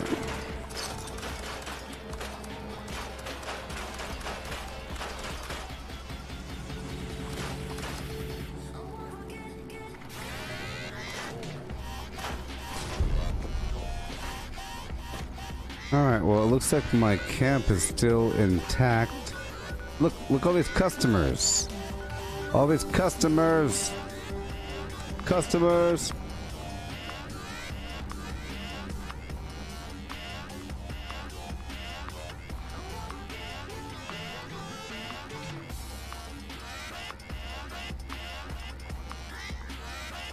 I believe my camp is still intact. If not, I'll try to repair it.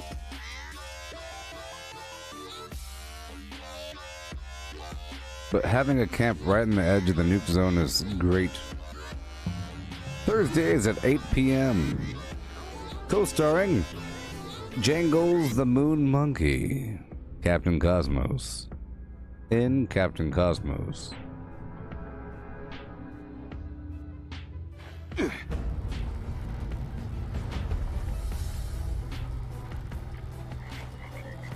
Yeah, you see? It just looks like it's right on top of it, but it's nowhere near it.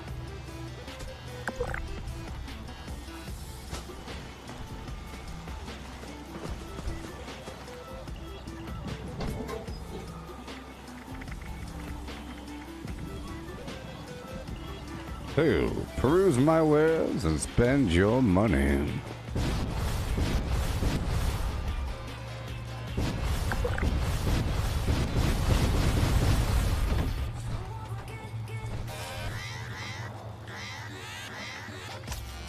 Let's repair.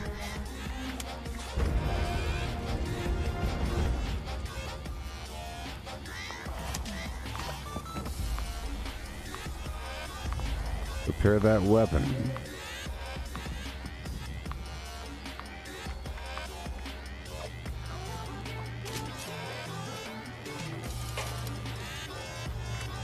Yeah, I worked on my base earlier today and yesterday. This is my new camp over here. It's made to be mobile. I have this situation over here with the pipes in the ground. And, you know.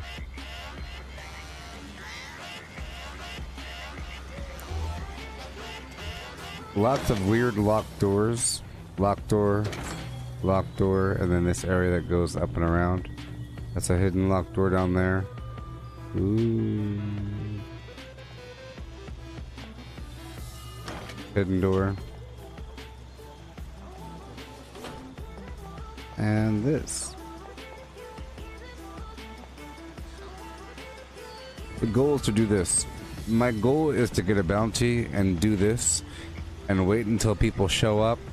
Once they shoot me, I'll back up a couple inches so that they can't kill me. They'll get frustrated and then start browsing my store and buy something from me. My goal is to get a bounty just to get money. Yeah. Those lights are looking good. Locked door.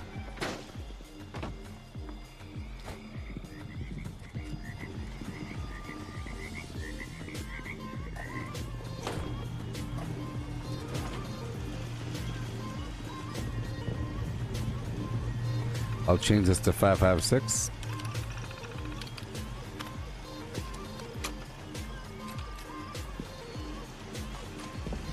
Not that that's in demand anymore.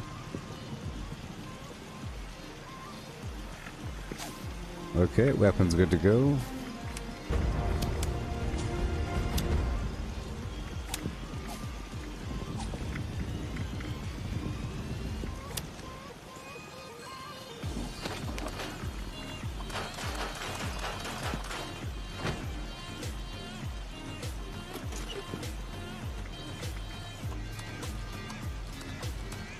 Yeah. Oh no.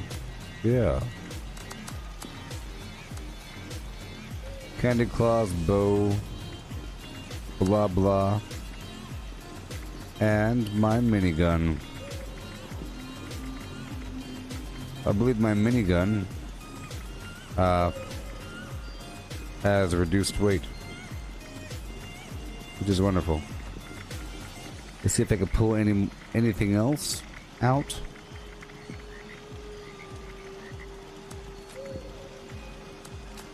Those grenades sure do weigh a certain amount. Let's try to destroy these floater grenades. Just so I can store this other garbage. Alright. Yeah, I'll sell the chef hat. And we have a bunch of ammo.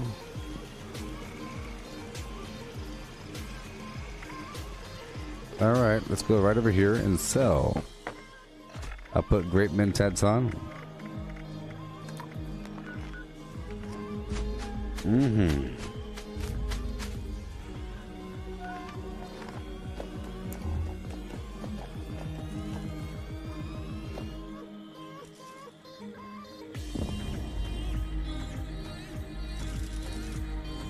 And now I'll buy something from this vendor. Gears.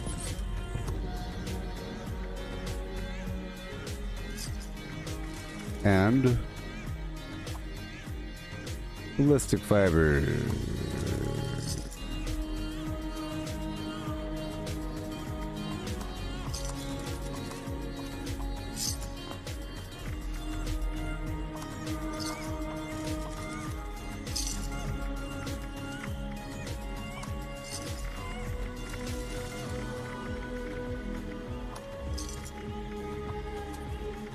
Goodbye, everything. Goodbye, everything. It was nice knowing you. Jacqueline, yes. I finished the legendary run pretty early. A couple weeks ago, actually. I finished it. I don't know how long it took me to finish, but I didn't buy any rank and I didn't cheat. But, you know, they had double XP and I was grinding pretty hardcore, eating some brain bombs and using cranberry relish and all that, you know. Dude, I got a bunch of XP and all kinds of garbage in the process. Didn't take that long at all. Well, it took a while, but it was. I was earning about 4 rank per day or something. It took as long as I had to take, but you know, these seasons last a while. The goal is to beat Dr. Zorbo and beat him.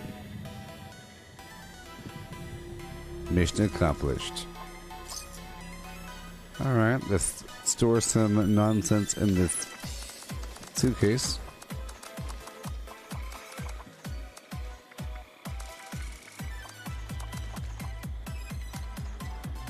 Alright. Fusion cores. If I want some, I'll get some. If I want some, I'll get some. Sort by weight. You gonna have my gunpowder?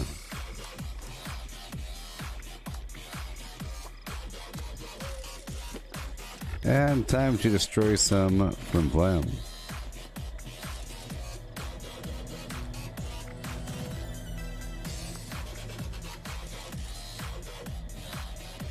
There we go. Now we drop off the instigating weapon.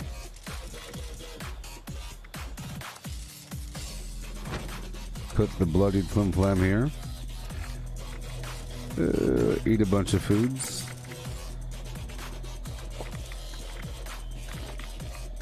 Oh yes.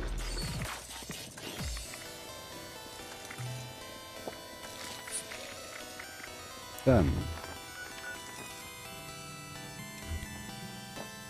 Alright, check out my perks. Cool.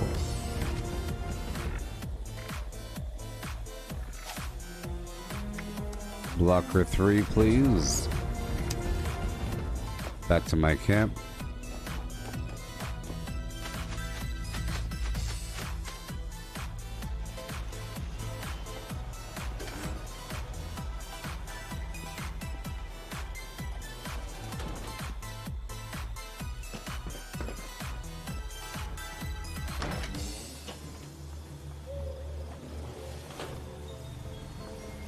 I love these fancy lights.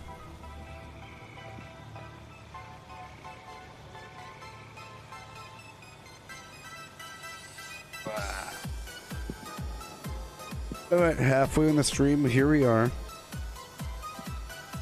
2 hours in. We're about to go out there and do our thing. I will reap what was sown in the abandoned bog town after hitting up the Monster Mash. If it's still active. So Monster Mash and then the abandoned bog town and the surrounding area and clear out what we could, and then I'll knock out the rest of these dailies. Going up there to, you know, the Clarksburg Shooting Club and get the environmental data. All that garbage.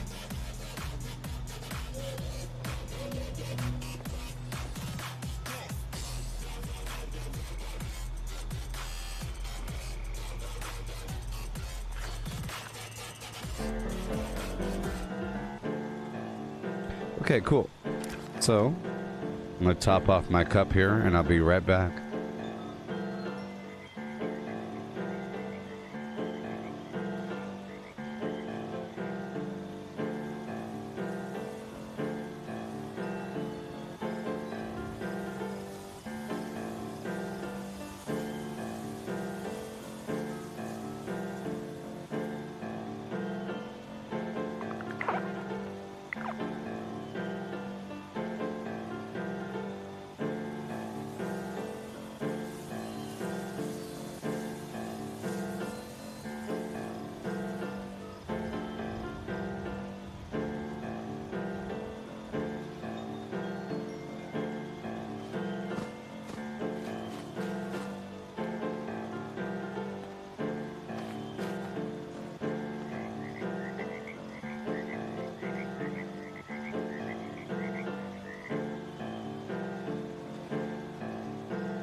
Am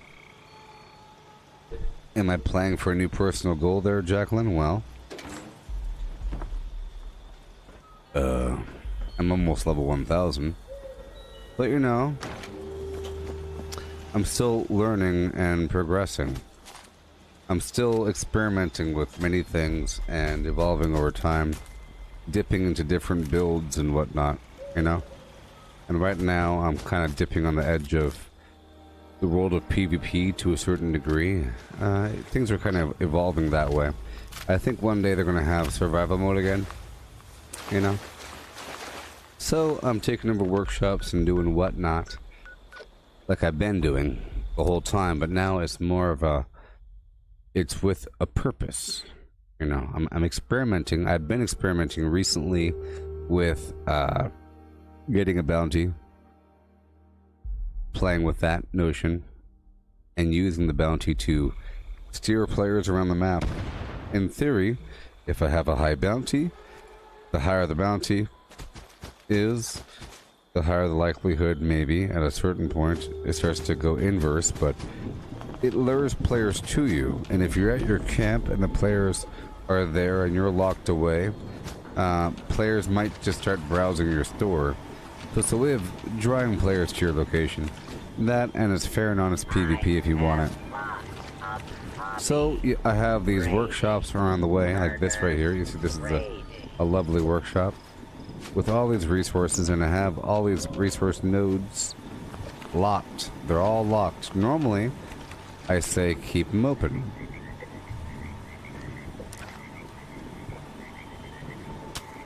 Normally, I would say keep them open to avoid people taking over your workshop. But in this case, I want them to take over my workshop. I want someone to get aggressive, maybe. Perhaps. You see? It's a good test. It's fair and square, PvP. So, the way it works is, if I'm at my own workshop, another player can fight me on the spot, even if I don't have a bounty. But if I... Oh no. Great.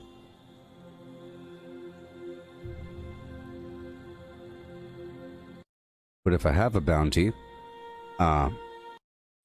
players will try to come to me, and they might even attempt to take over the workshop that I'm currently at. You know. If I'm hiding behind a locked door at a workshop, they'll either pick the lock or take over the workshop to shoot so that they could then destroy my workshop. If you attempt to take over the workshop during the capture phase, the objects are destructible. So once they do that, they then open themselves up to be destroyed by me, and then it becomes fair. I don't like all this unfair PvP nonsense.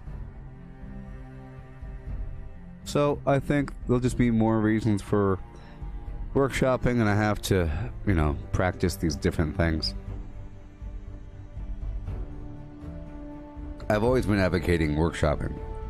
Always. Always.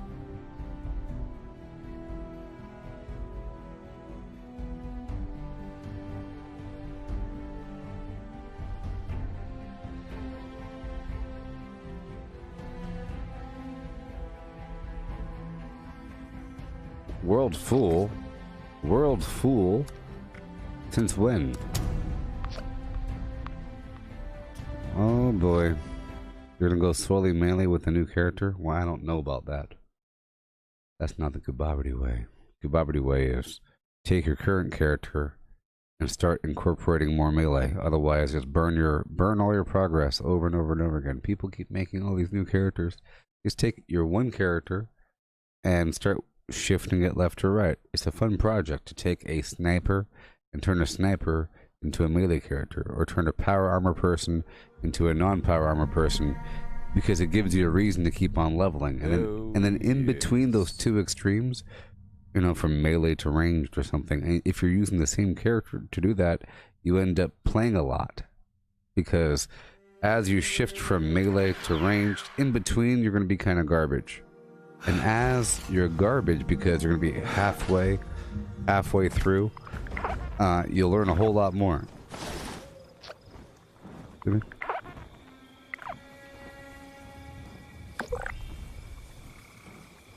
Yes. Yes. I'll just say it's pretty fun to take a character, right? And as you're playing, you're collecting, you know, credentials and progress and all kinds of nonsense that you're doing, and it's all adding up. It's all adding up. All the things that you've done, you know. And then let's say you're all peaked out in one category, well, in between from one state to another. You're kind of weak. You end up learning about exactly what you need. Yes, the same thing applies if you make a new character, but I think it's not so much a waste of time. It's like going to school and then burning all of your diplomas and saying, in my next life, I'll learn a whole lot more in school. Well, it's nice. What if you can keep all your diplomas from last year?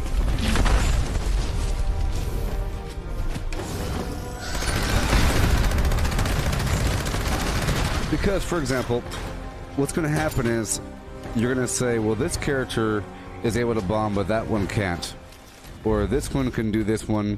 This one this one has access to that building because I did the ID card, but I haven't done the quest in this other character.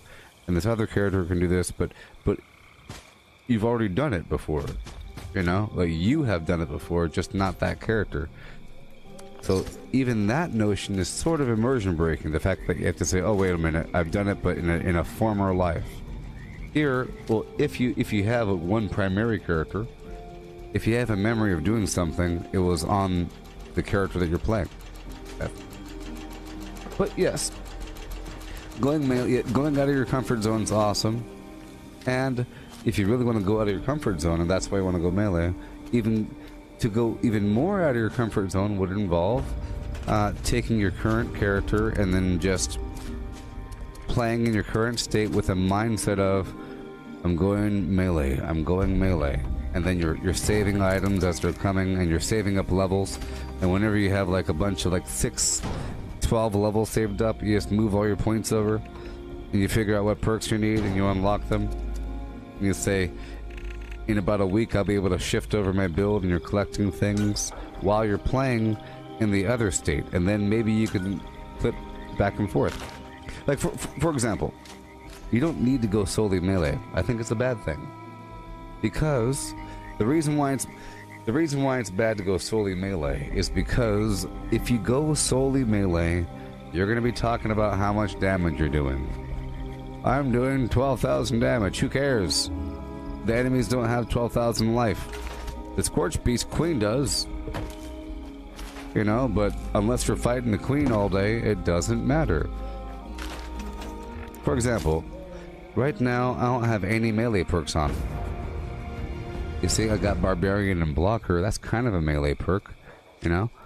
Traveling Pharmacy. But this weapon is so good, and my build is nice, to the point where I could one-shot the level 68s. If I do it just right, but it's about how you do it. So for me, because if I run up to him and I squat, you see I turn invisible for a second? That's double damage if I do it just right. So I could sprint up to him full speed, jump up in the air, and then squat behind him and go Shazam. And they should die. This is a bloodied, extra fast, reduced weight Mo Miner Gauntlet. Let me get these resources online and then we could discuss things. Right? So if you have, and I have the adrenal reaction mutation, twisted muscles, and talons mutations. Right? And then there's a bunch of foods that increase your melee damage, and then there's drugs. So, given all that, you don't need any of the melee perks besides Incisor and Martial Artist. You know? And then that only costs up to 6. Incisor ignores armor, Martial Artist increases your attack speed. But if you have an extra fast weapon that's already kind of fast, you know, this is without martial artist. This is pretty fast here because it's a fist weapons are already pretty fast, so you can be ranged and have full melee capability. See, watch. I'm gonna kill the next big batch of enemies melee. Spineless. If he's that guy's level 28, 22. This one over here might be level whatever. Yeah. Some stupid level 8 dog. It should be level 68. There you go. See, look, level 68, one shot. You see? So, that means you don't need to have a solely melee character. It means you need to make sure that your current character is able to do melee damage and kill things through the use of a couple mutations, like Adrena reaction, and if you have a bloodied build that increases your damage, you know, every point of strength increases. So, if you want to go out of your comfort zone, just try to incorporate more melee into your build without going crazy with it. Again, another level 68 over here. So escape artist makes you turn invisible. So people that start bragging about how much damage they do, well, you're stuck in a role. That's your character. Enjoy your wasted character. I really see it like a person just wasted a year or something of gameplay on some pointless character that is basically stupid. To do what? So you could go like this at somebody and say, fight me, come on, fight me, come on, fight me. That's all it's for. Fight me, come on, fight me. That's all it's for, because everything else, look, if you did 13,000 damage and you did exactly this, watch.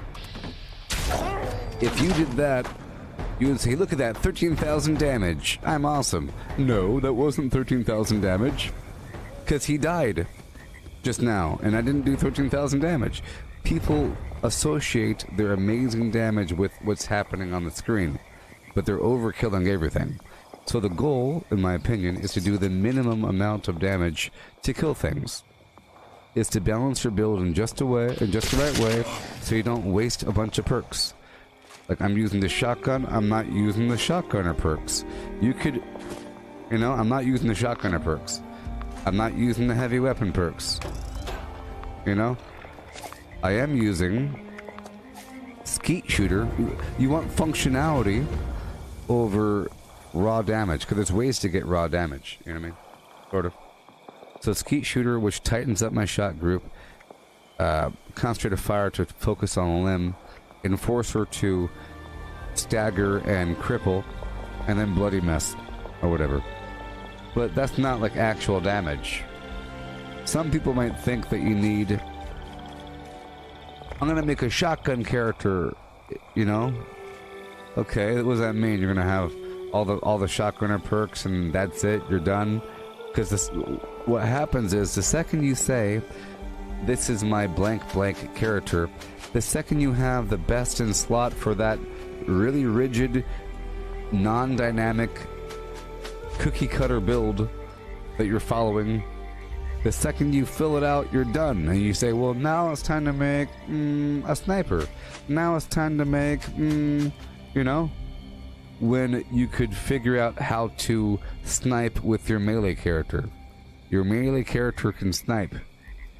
And you can cut back the damage, move some points around, and find out how to do it. For example, you don't have to waste points in the sniper perk over here under perception.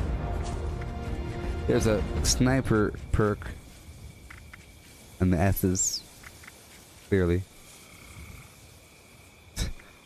Gain improved control and hold your breath longer with scopes, right? So that's a perk for making it nice and secure. Kinda like this. Kinda like that. Ooh, look how crispy that is. It's not moving, people. Ladies and gentlemen, it's not moving. Normally, for that effect to happen, you have to use sniper level 3 or hold your breath. But I'm not using either. I'm just aiming. Look how crispy that is. It's not moving. So here's an example. I'm going to take off my arms, because my arms have the stabilize perk. The stabilize perk gives you the same effect as the sniper perk.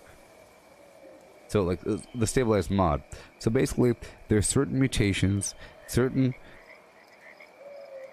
perks, certain pieces of armor, and certain weapons and things that all sort of do the same thing. And there's a way to balance it out so you don't have to waste perks. You have it just right. So this right here, you know. So if I were to take this off, yeah.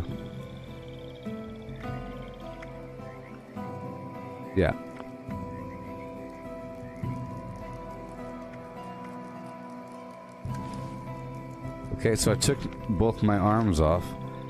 You see how much is moving now? This is how it normally is. And this is even with whatever mods there are on my weapon. So, normally you might want to waste some perks, but you don't have to. Like I said, you can get the stabilized mods in the arms, and all of a sudden you're free to go. I was not moving my hand there. It was all... And now look. Crispy. What's that? Yes, there's a way to do everything. There's a way to have your points in the correct distribution to do heavy, so heavy weapons, explosive, melee. You can have a sniper effect with different weapons. Different weapons can give you a sniper effect. Right now I'm getting a sniper effect. This is a shotgun, so I don't have to waste like points under perception for tank killer or other perks that you might think are absolutely necessary if you're using a rifle. You might want to go full like level 3 tank killer and then 9 points in all the rifle perks for riflemen. You know, 3, 3, and 3 for rifleman, expert rifleman, and master rifleman. You might want to go that route. Sometimes you want to, because if you have a weapon that isn't really designed to one-shot things and you want it to one-shot things, you have to pile on the damage. So if you have like a... Handmaids aren't meant... Like a handmade weapon is what it's called. The weapon's actually called a handmade. They're not meant to one-shot things. They fire 5.56 caliber ammo. They're meant to take, you know, about 5, 6, 7, 8 shots to kill something. Like pow, pow, pow, pow, pow, pow, pow. You know? So, but you can make them one shot if you target limbs, or if you just really pile on the damage. If you have like an instigating, or maybe a junkies, or a bloodied 2-shot. But they don't. You don't have to. Like the whole thing is, you don't have to one-shot things. As long as you're killing them quickly and you're in control. It's all about the speed. Not all weapon systems are designed to one-shot things. For example, a heavy, like a Gatling gun, minigun, all that stuff, they're not meant to one-shot things. They're meant to quickly kill things with a bunch of bullets. They're meant to fire really quickly and just completely immobilize, take over the enemy. Are you still following the things I'm saying? Yes. Yes. So you got a 3-star bloodied handmade. And with that, you could really pile on the damage to a point where you could one-shot things and go pow pow pow pow pow.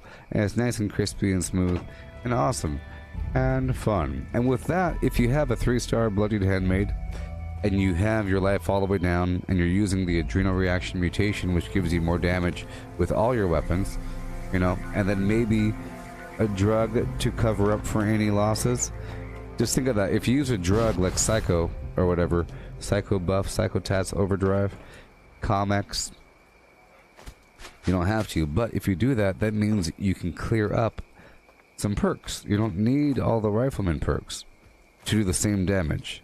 Yes, you could stack everything and say, look how high my damage is. But like I said, you don't need to overkill things. You just gotta do enough to kill them in 1 or 2 shots.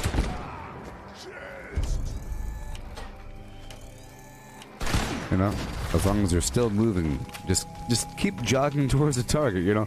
As long as you're not slowing down, you're still jogging towards the target, everything's all smooth and lovely. But yeah, I think it's really cool to have the whole notion of jack of all trades, master of none. I don't like that phrase.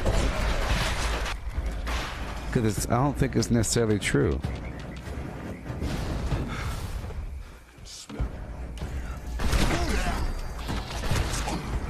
Because to be the master of any one trade, you have to be the jack of all other trades. You have to know how everything else in the game, in any game, works to be the master, and that applies in any game. You understand that? If you call yourself the best Mortal Kombat player and you play a Sub-Zero, then you better also know the general, you know, moveset of all the other characters. You better know what the other characters can do, obviously. So you have to be familiarized with everything else. You can't just be focused on one thing. And the more familiarized you are, to the point where you reach a broad, you know what, yeah, I'm pretty, you know, you can call me jack of all trades, master of one. At that point, you're not just the master of one. You start to become the master of 2, 3, 10, because many things are similar. You start to realize that maybe Sub-Zero is just like Liu Kang or something, with a couple differences, or, you know, you start to see patterns, because that's what happens when you get exposed to everything over and over and over again. So if you have a hybrid build that has the best of everything, that's better, in my opinion, than a person that would focus in one thing, unless you're going completely for the role-playing aspect, which I understand. You can name your character, name him, you know, this is Jimmy Two Wrenches, Jimmy Two Wrench. He lost one, and he's really upset. He only carries one wrench, but he likes to be called Two Wrench. And he uses the wrench. Am I not a fan of the Secret Service jetpack? I'm using the Secret Service jetpack.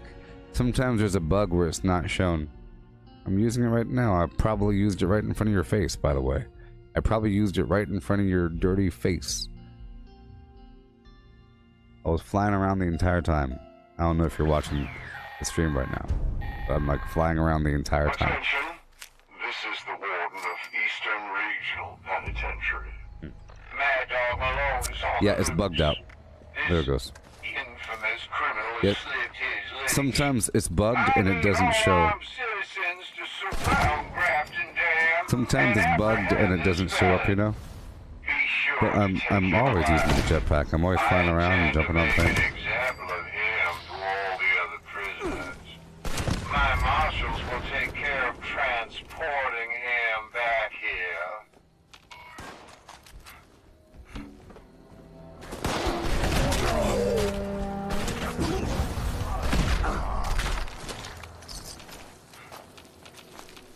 I like how you could jump straight up in the air, you know, to avoid melee and then shoot straight down. It's awesome. Make me go back to prison. Yes, I think you'll appreciate it more in the long term if you stick with your current character and incorporate more of those different weapon systems and playstyles into your build. Maybe you could look at your stuff and say, you know what, am I doing too much damage? Are there other ways? Maybe there's a different... Do you have all the correct mutations you need, maybe? Like I said, that adrenal reaction mutation is really awesome if you don't already have it. I think it gives you plus 50% damage, and it works on all your weapons, and it stacks with a bloodied weapon. Hey, thank you, Ryan. Hey, oh my gosh, thank you so Thank you. Thank you. And then, of course, there's a bunch of foods, and there's a bunch of foods that increase melee damage, and you could really stack that up there. So if you imagine a person that says, you know what, I don't need, maybe you need to eat, maybe you need to eat, but I don't need to eat.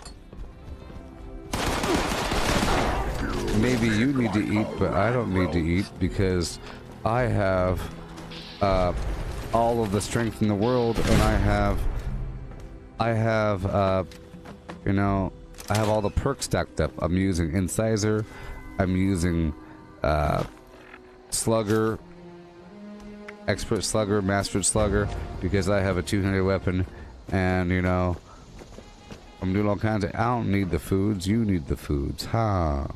Now imagine if that person wasn't a complete blathering idiot, fool, moron person. Imagine if that person wasn't stupid and they took the time to eat a couple things, right? They could boost your damage even more. So imagine you have a person that didn't use up all of those perks, and they applied none of the slugger perks, and they just ate a bunch of food.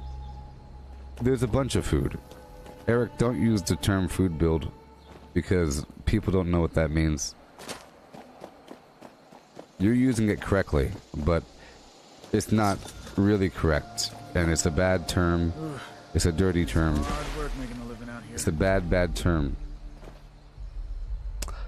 But yeah, you can eat a bunch of foods, you know, a bunch of meats, all these different meats: glowing meat steak, glowing meat stew, yao guai roast, flim flam gabba gabba hee hey, sheep mutton stew, flim flam jones. Like a lot, and especially with carnivore now, so you could get that damage up there. And what that really means is you don't have to apply any perks, is what it really means. And what it really means is no, Eric, you can't use the term food build because people are stupid, and people think food build means PvE build, or people are using it like a negative term, and it's a good thing. It's a good thing. It means that you're playing the actual game. And people think that even if you're using Through Hiker and Traveling Pharmacy, you're a food build, because you're, or even if you eat anything at all, and they just say if you're not doing hardcore PvP, you're a food build. Oh, he's just a food build. It's just like that. It's like dismissive. And this is a survival game, so you're supposed to eat things. You're supposed to eat things. If you're not, like, you could say that you don't need it, but if you did do it, you wouldn't have to apply those perks, and then you could be even stronger. It's great. I published a listing for herbivore food the other day, a listing of foods that I like to go for. It's a pretty long list, you know. It's a, because right now I'm a herbivore. Right now I'm a herbivore.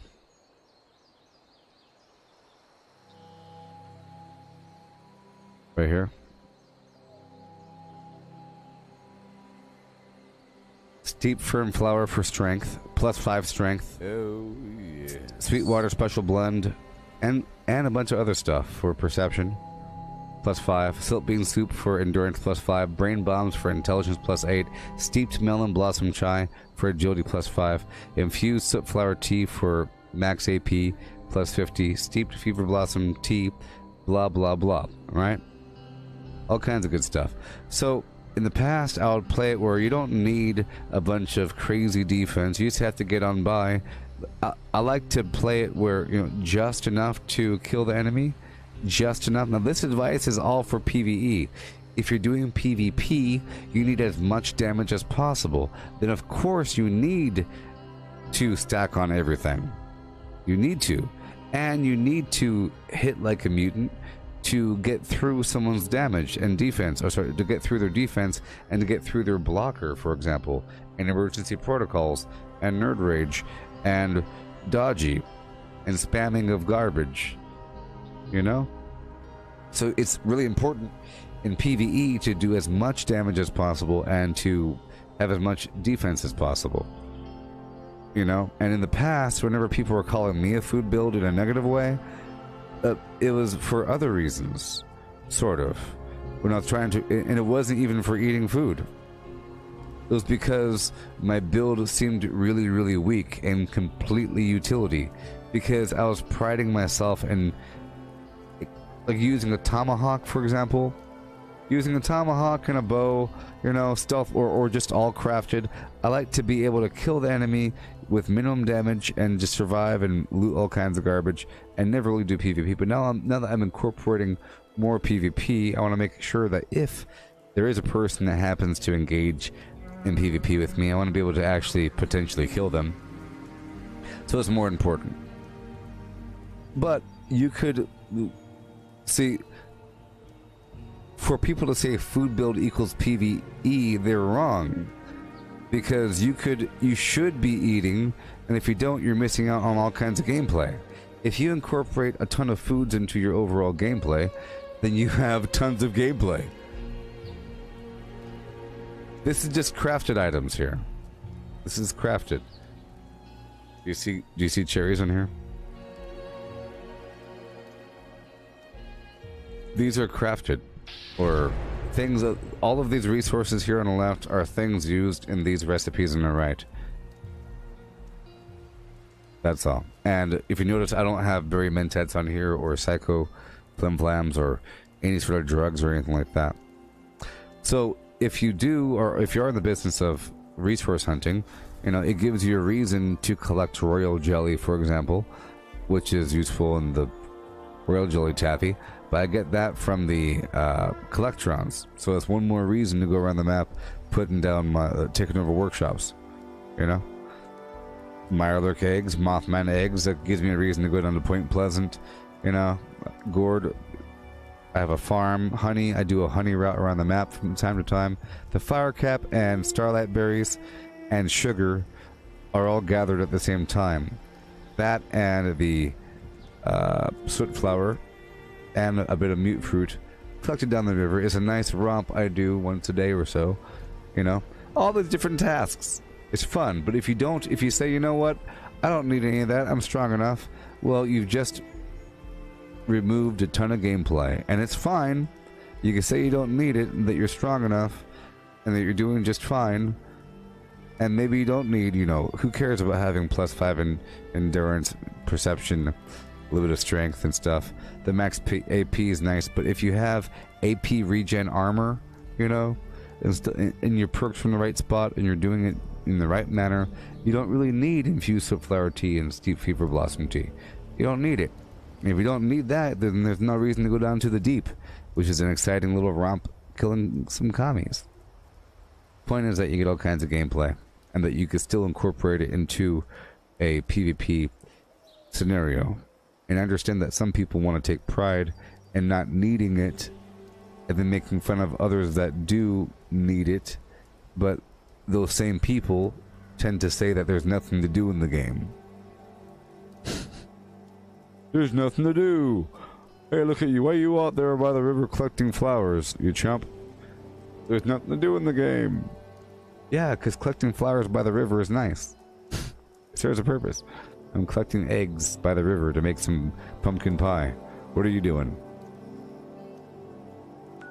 Yeah. You get it? Oh. That's what I'm saying. You have the dodgy, and then a bunch of quantums. But dealing in the world of non-duping, quantums aren't, you know, falling from the sky. You know, you could buy them from White Spring, you could get them from the occasional vendor, you can get them from the occasional soda machine, but we're not talking about trading with other people.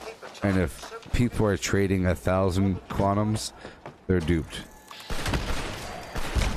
And I hope you're not relying on that system.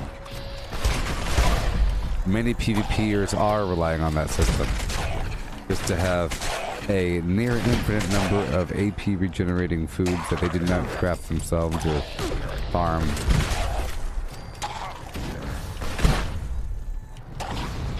That's fine. Yes, I also have a... The way that I do it, Eric, is I collect a bunch of... I grind a bunch of nuclear colas, right? So, as I go around the map, like there's some over here. Yes. I have a good route as well. you know, but you don't need them. Well, whenever I... right now, I'm not using Nuka-Colas, right? But because I'm not using Nuka-Colas, it gives me a reason to collect and farm them. And whenever I'm at a vendor, I collect more. Like, I always buy them from vendors, from the NPC vendors. We used to rent guns and ammo, but now customers have to bring their own. And, you know, Red Rocket Megastop has a ton. The Batoga High School has a ton. There's a bunch of spots around the map that have these soda machines here and there. And rare occasion you get some quantums. And I save them up whenever I'm not using Nuka-Colas in my build. And after a certain amount of time, I transfer them over to my other character. And after a while, I end up with like 100 or so. And after I have 100 quantums, I then see if it's time to use a cola nut build. And then if I have 100 or so quantums, I usually have way more cherries, you know?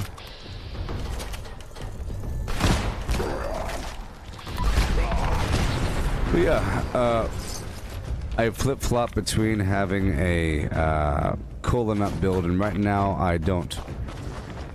Right now I'm sort of relying on... I do different things for my AP, you know? Different things for the AP.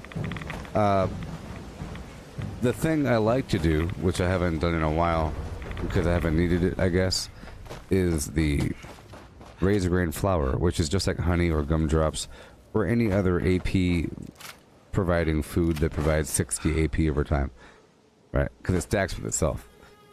I like to have razor grain flour, or honey, or gumdrops, or anything else I just mentioned. You know, the cotton candy bites, they're all the same. I like to have that, plus gumdrops. This is whenever I'm using a refrigerant backpack. Right now, I'm not using a refrigerant backpack. It's a big deal. When I was trying out some PvP recently, I swapped from my refrigerant backpack, and that food listing I just showed you, I was cooking up all that, and I dumped a ton of food. I thought, well, it's time to get rid of it all, because it was rotting on me, so I got rid of it before it went all the way rotten, so that somebody can potentially benefit from it. I'm doing these dailies in the background.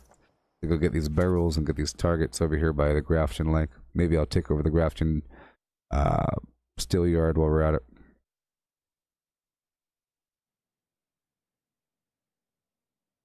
Yeah, right now I'm using the armored backpack for fun. I've never really rode around with it, but it provides 90 ballistic defense. It's a lot.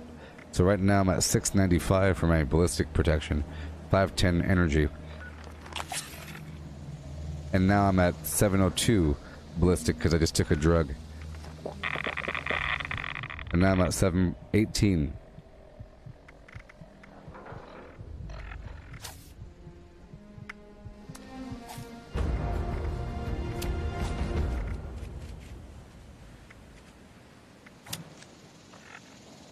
Now I'm at 742.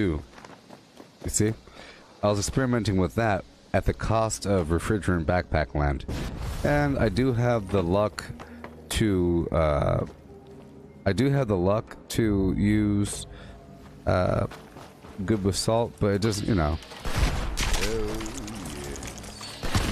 The food still rots. The refrigerant backpack, the food never rots. It's awesome.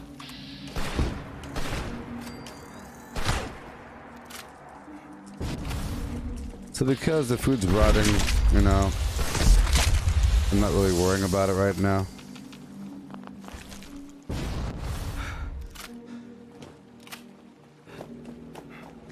Yeah, so I like to use some sort of AP over time food, like, let's just say, razor grain flour. And then the Halloween candy. I'm going around the lake right now. The Halloween candy, which provides immediate AP, 5 AP. Okay? So, the razor grain flour provides 4 AP per second. The Halloween candy provides 5 AP every time that you click on it. And then on top of that, I like to have a hard lemonade, which provides max AP and AP regen, which stacks with your AP regen and max AP foods. And then of course if you play some music, you get some AP regen with it. And if I had my old build, Nerd Rage gives you AP regen. If you played alone, Lone Wanderer will give you some AP regen. Right? And I have all that going on, and then Tarberry. So with all that, you know, all that AP action, there's no real need for the Nuka-Colas in that scenario. Especially with the herbivore. You know, with the 50 max AP from the infused flower tea and the 13 AP regen from the whatever, it's all that stuff just adds up. And then if you had a couple pieces of the AP armor, that'd be nice.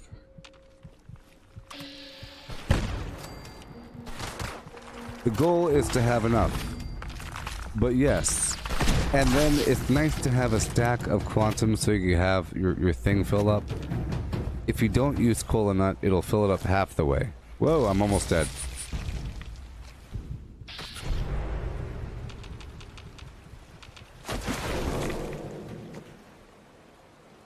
Alright. Here we go.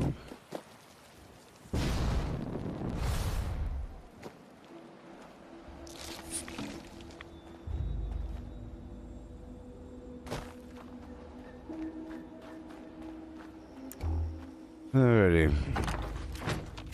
Break it all down.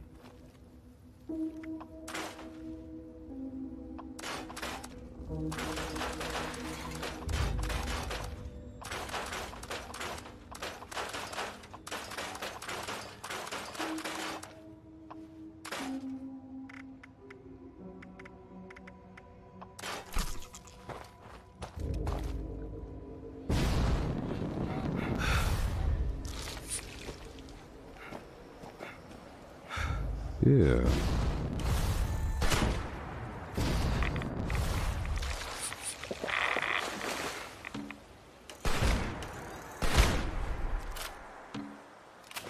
Picking up the barrel.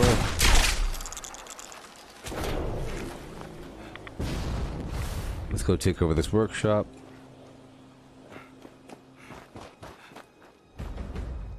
Couple things left to do.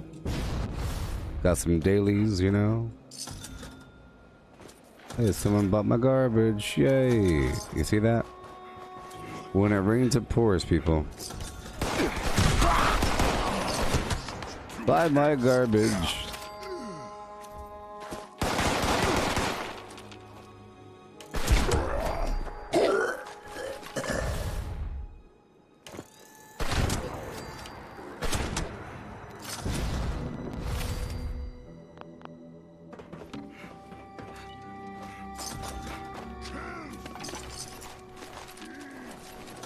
I'll tell you one thing, this person is totally relieving me of carry weight. My stash was pretty full with all these items I was selling. There's a bunch of enemies over here, and we can kill them. And get their weaponry and break them down. I am ready for Meat Week. Yeehaw.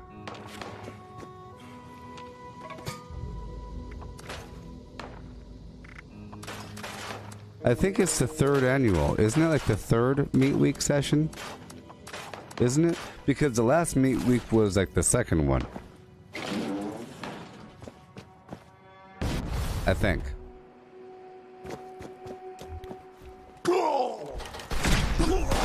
Maybe not 3rd annual.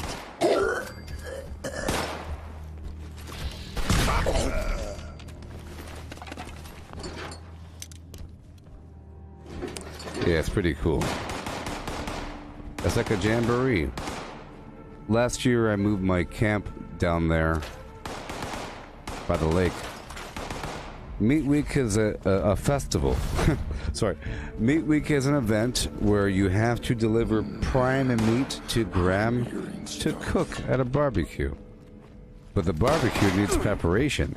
You have to pick up green patches of green garbage for Charlie the Moo Moo. You have to pick up piles of garbage, dead bones from around the area. You have to put out some fires, kill some critters as well, and turn in the intestines. So you have to kill critters, turn in their intestines. Collect greens, turn them in. Put out the fires, flim and flam. You have to rotate some meat. You have to play some music. You see? You have to do these sort of things. Now, that's every hour. Every hour, on the hour, that's what happens. You get yourself a tenderizer plan. It's like a big old weapon thing. This year, they're going to have like a big old barbecue pit and some other garbage. I saw it in the build menu. And you get a couple things. A bloody apron. A couple of other whatever nonsense. And a legendary. And whatever. Now, you get the meat from the Primal Cuts sub-event. It occurs every 15 minutes or so. Or whatever. But there's 3 of them that occur across the map in between the meat weeks. And if you're fast enough, you can do all 3.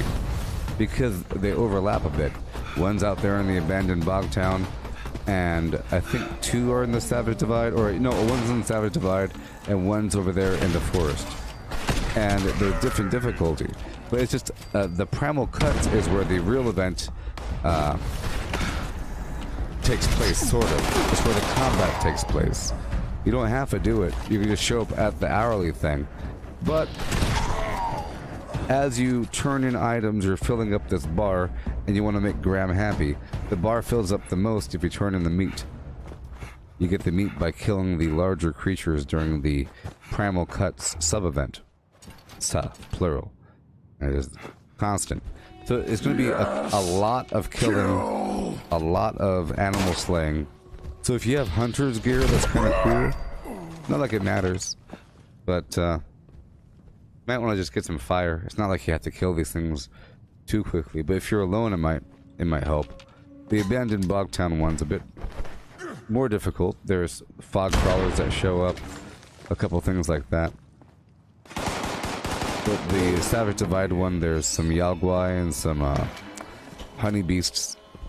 A whole lot of them, actually. So that's actually a pretty good way to get a ton of honeycomb. Stuff like that.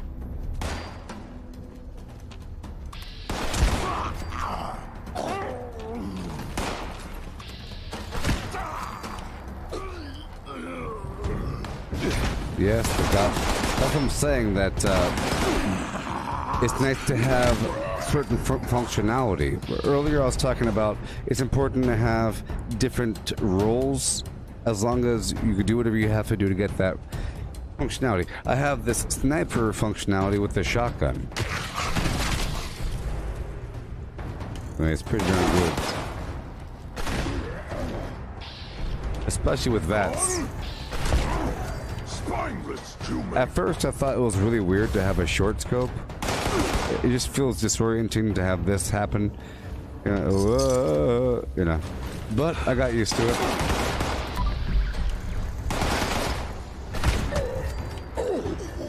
So now it's nice. See, shotguns, I've never liked shotguns because a normal shotgun wouldn't even shoot that far.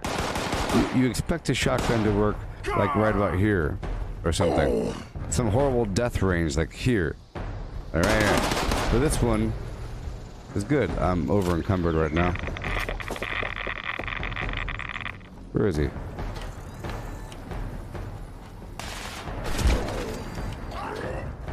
Of course, that's a low-level dude. But it's the same thing. You know, if you low-level dude with a weapon versus high-level dude with more damage. Same thing.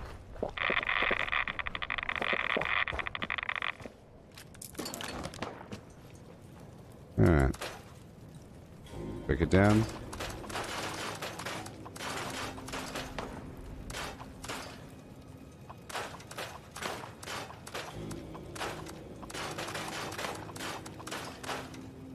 Oh, it's probably best if I don't drink that Red Bull.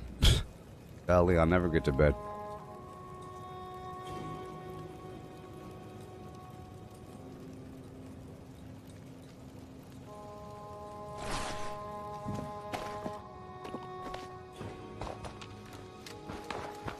Alright. So, I'm gonna go ahead and take over this workshop. Do a couple more things.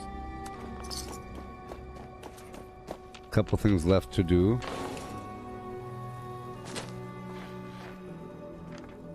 Alrighty. I will dump the toxic barrels and go down to the Clarksburg Shooting Club. And I'll get that water sample. Alright, let's go now. Almost done, people. Got like a little over an hour. I sleep. Oh, I sleep alright. I sleep alright.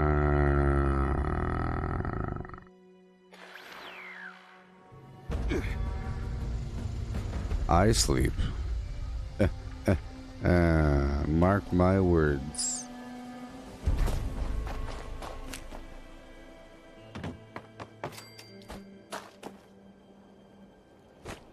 This is the public. I'm in a team. Look down there to the lower left. Think they're my best friends? They ain't my best friends. I'm on a public server. The days of private servers are done. I only use private servers to transfer items between my characters. I don't play on them.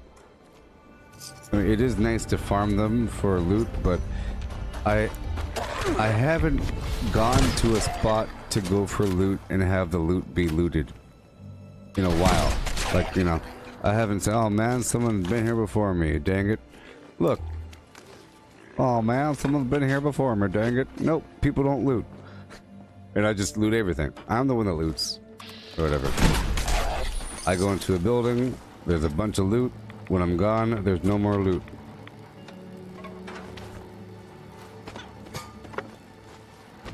If I had the trend of always going around and there being no loot, that would suck. And I would probably go to a private server once in a while. You think it's interesting that there's loot everywhere? It's pretty awesome. I just don't know what's up. I think because people are... No. I think it's because all the ones that really want to loot those areas are doing it on private servers. You know, the ones that really, really want to loot those areas.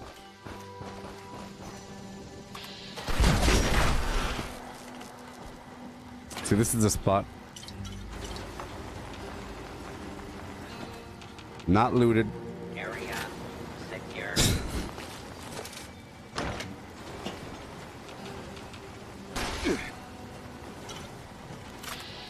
Yeah, it's just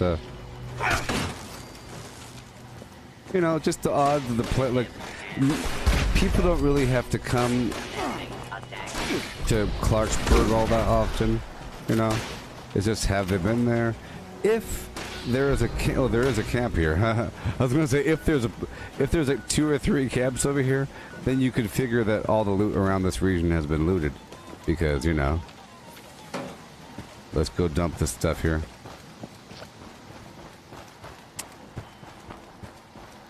because people that live near areas tend to farm those areas when they log on. Hey, look, a quantum. Boo, boo, shoot that duty, boo, and a cherry on the top. Do you think a Nuka cherry tastes just like a cherry cola? I think it tastes extra cherry.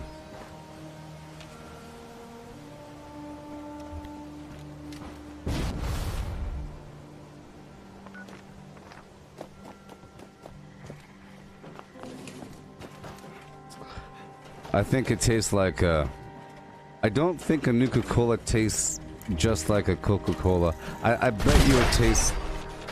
I'm willing to bet that a Nuka-Cola tastes way better than a Coca-Cola.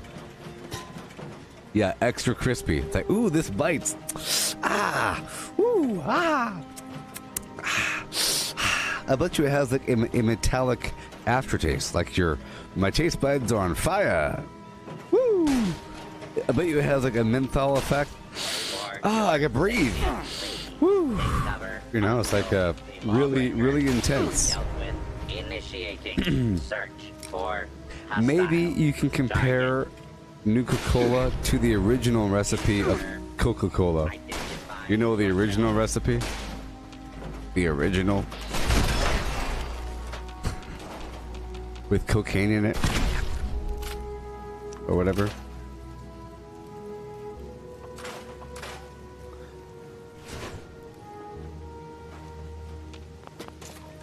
It'd be kind of sad if you go to the universe where Nuka-Cola exists and there's radiation in it, you know, or whatever the heck. But imagine that there's no caffeine. Or something.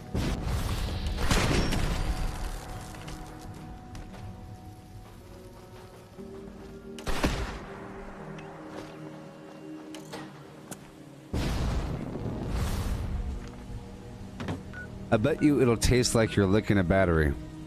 It'll taste like you're licking a 9-volt. You know, if you put a 9-volt to your mouth, you have that weird cold metallic taste afterwards. Not so much to shock, but how that tastes, if you've ever done that before. Cherry tab.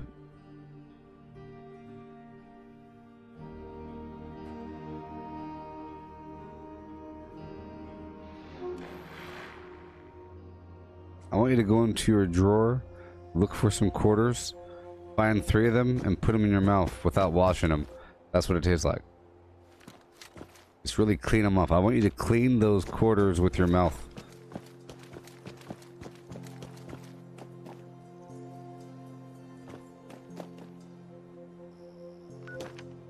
That's what it tastes like.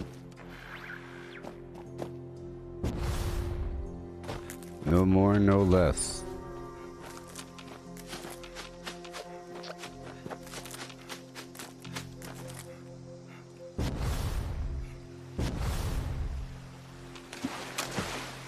Flew, do with a doot dot doobie, flew with a D and a doot dot doobie D.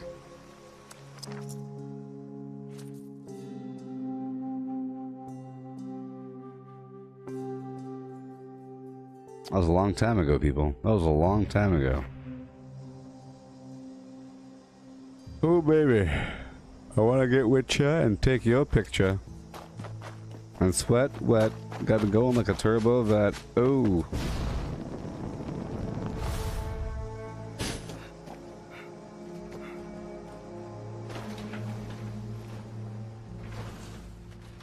Yeah.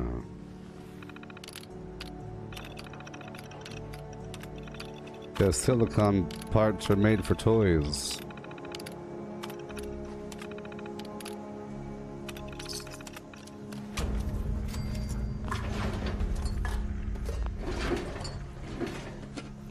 Thank you. Oh no. Oh no. Oh no. Will that happen? Will that happen, everybody? Down to the Lucky Mucker. Home of the Lucky Mucker. Why can't I do it? You cannot fast travel at this time. Oh god, no. So find that juicy double. No!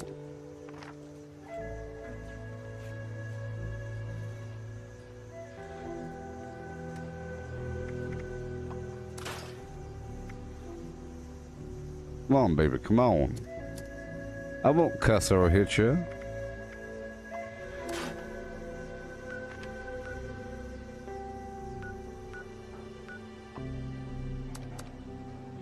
No. Oh no. Oh god, I'm in this. Oh no, I'm stuck in the room. What do I do? I'm not really here right now. What if I go in here and I make one thing, then I back out? Okay, I'm free.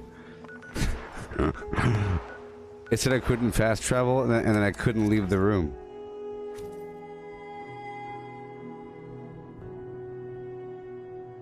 Till the break of dawn. Where is that picture at? You know where that is. Where is it at? Find it. First person to tell me where that picture was taken gets a golden Zagnut. Go! I'm sure you know. It's really obvious. If you've played the game before.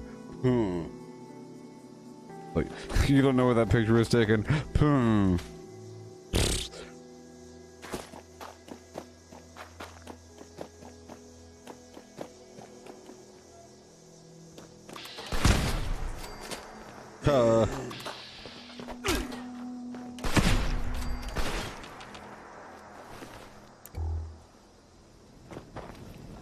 Hey, question. Error. Zac personality not found. Personality module load failure. Default personality initialized. Booth ID, Dross Toss. Is operational. Please begin action. Toss. At target. Dross container. For prize. Mr. Fuzzy tokens.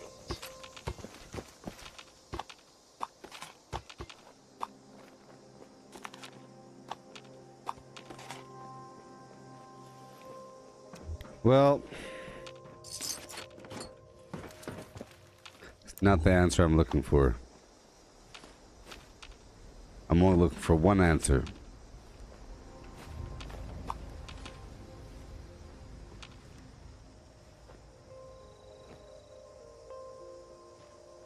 I need a final answer. I need a final answer. I don't need 3 different answers. Pick one, judge. No. Is that how it works on TV? You want the golden Zagnut, you gotta deliver.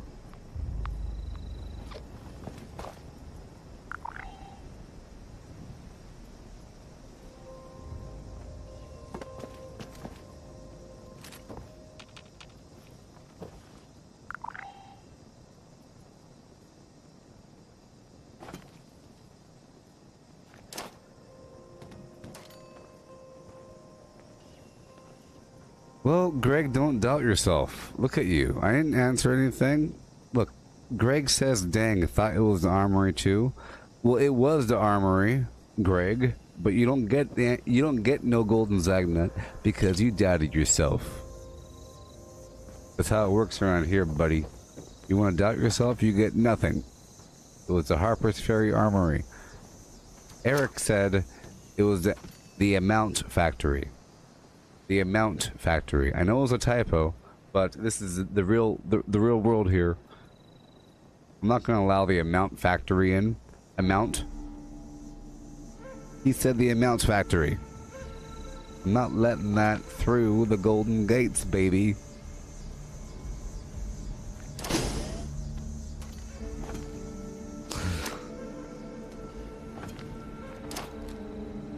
I'll get in trouble. Look, I'm just a proctor. I grade these things. I give you golden Zagnuts. Oh, hey. You're back to giving another go? Mosey into them cards, then. Nobody gets a Zagnut.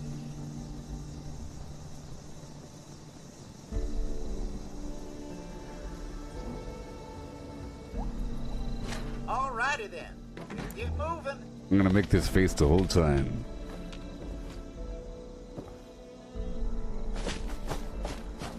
I'm gonna make this face the whole time now.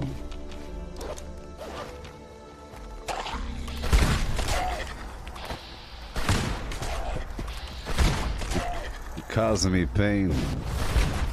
I can't do it forever. My face will get stuck that way.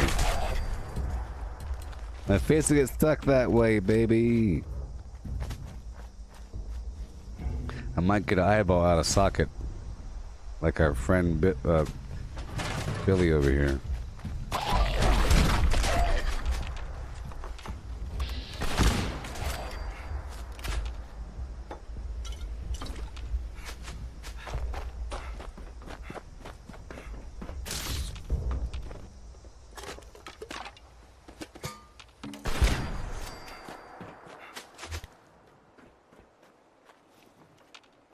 Oh yeah, this way.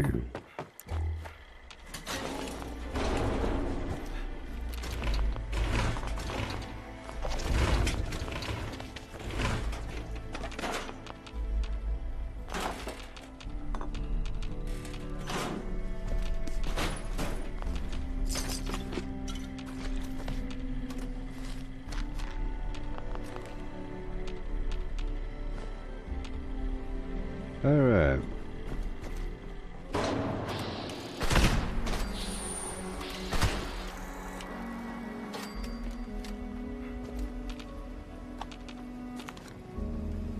Think you're man enough to beat the child line? Yes.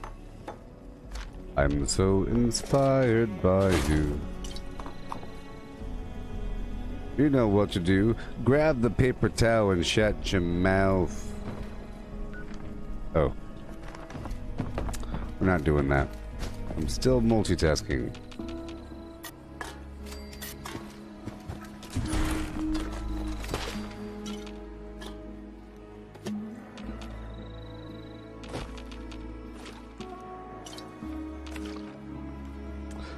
So a game, you know, imagine if there was a Minecraft live streamer that never stopped streaming Minecraft, you know, and just kept on experimenting and building things and playing in survival mode, not creative mode, of course. You know, just getting better at building mining systems, experimenting with redstone, you know, to the point where they could whip out a crazy elaborate automated mining shaft system and all kinds of garbage like it's normal, like it's a normal thing. Have a wall of furnaces, all kinds of weird underground enchanting rooms and sliding doors, things that are relatively normal. Like they'll know where to relatively quickly get some slime for their sticky pistons, where somebody else is just something, you know, for other people, getting slime for a sticky piston, you just happen to have some slime because during your explorations you happen to see a slime mold creature and you weren't looking for one on purpose, but eventually that's part of your gameplay, to do expeditions across the world, put signposts up and say, here lies beasts, and get better at that. Now the difference in Minecraft is it's a randomized world, so you don't have some sort of long-term knowledge gain from re-exploring the same area. Like right now, this isn't randomized. I know exactly where to go to do what I have to do. You know, Minecraft is completely randomized. That's the nature of it. But you could queue up a random world and then write down the seed, and then somebody else can play your same world, even though it's a separate single player instance. And they have multiplayer features going on. You know, people can enter your world, and now they have all these NPCs, and you know, I haven't played for the past million updates. and they've done a lot, and they're still updating that game to the point where, imagine if a person complains saying that the game isn't done yet, and they keep releasing a half-finished game because the NPCs never had the functionality that they have right now.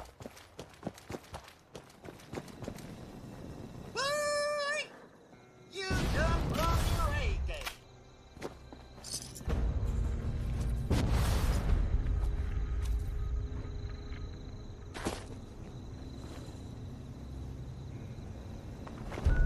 Yeah. Oh, you heard about people that made a library for people that don't have access to information? That's pretty interesting. Pretty awesome. You have in-world books. Oh, yes. Yeah, I've been on a couple player-run servers, and they were pretty cool. They had all kinds of rules and stuff, you know, and they had their own economies. It was interesting. Very interesting. Very interesting. But there's most of your experience in that game is just knowledge-based. Attention, attention. Citizens of Blarney. The stream has been shared. I say again, the stream has been shared. Whoa! How's it going?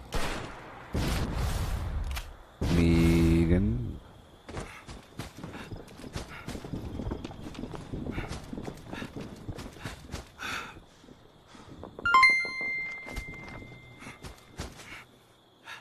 Oh, yes. Thank you, Donovan. Have yourself a merry little Zagnut.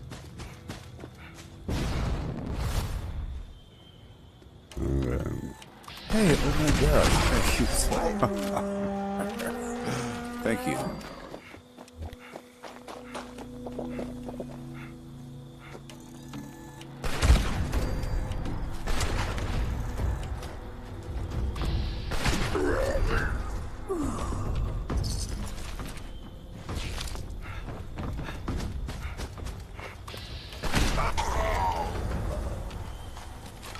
Stop. Oh, drop. Shut him down, open up shop, oh.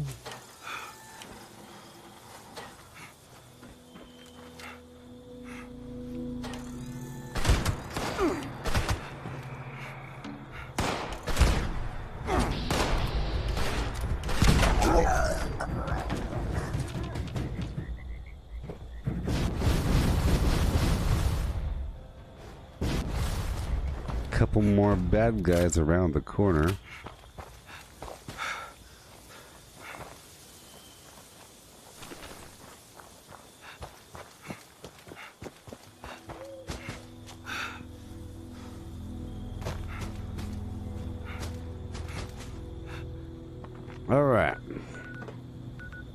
All right, partner.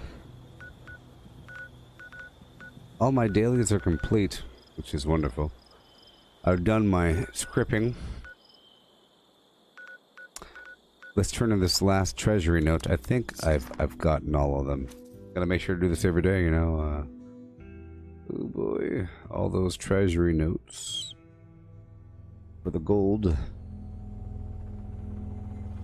I could purchase more Slim Flam. What do I think of the community challenge for the Brotherhood of Steel junk gathering? I think it's pretty cool. The rewards are so-so. I was trying to think about that. I think they're purposely making them bad. You know, they're doing it on purpose.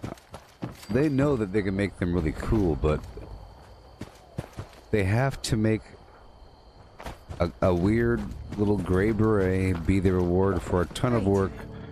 A ton of work, because it basically had people empty out a very long... Finally, someone with the gun. The quicker... You know, if you've had Fallout First for a while and you've been filling that bad boy with a bunch of steel, and then this event comes along and says, hey, here's some garbage reward for turning in all of your steel, you know, well, I thought it was cool, because at the very least it provides between 25 and 100 or so caps for every iteration of 250 of the junk supply.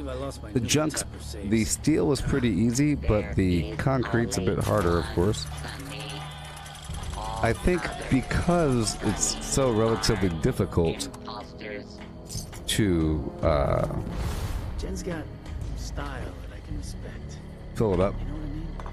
because it takes a certain amount of effort. That beret becomes precious, sort of. It just means that you contributed towards some sort of goal when other players didn't. Right, let's go down to here to Smiley. One Sunday. Let's go to Smiley. All other Sundays are Down to Smiley. You got the beret, you got this banner thing, you have some other garbage, you have an extra week of meat week.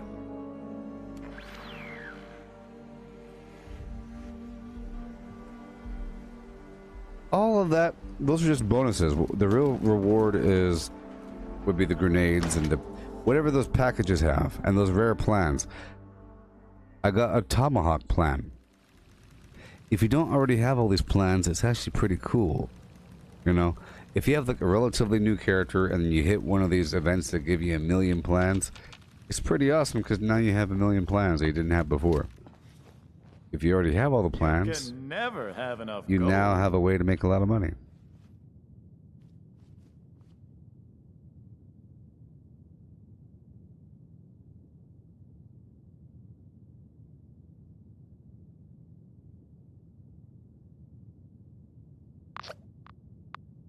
All that gear in Vault 79 can be yours for the right price.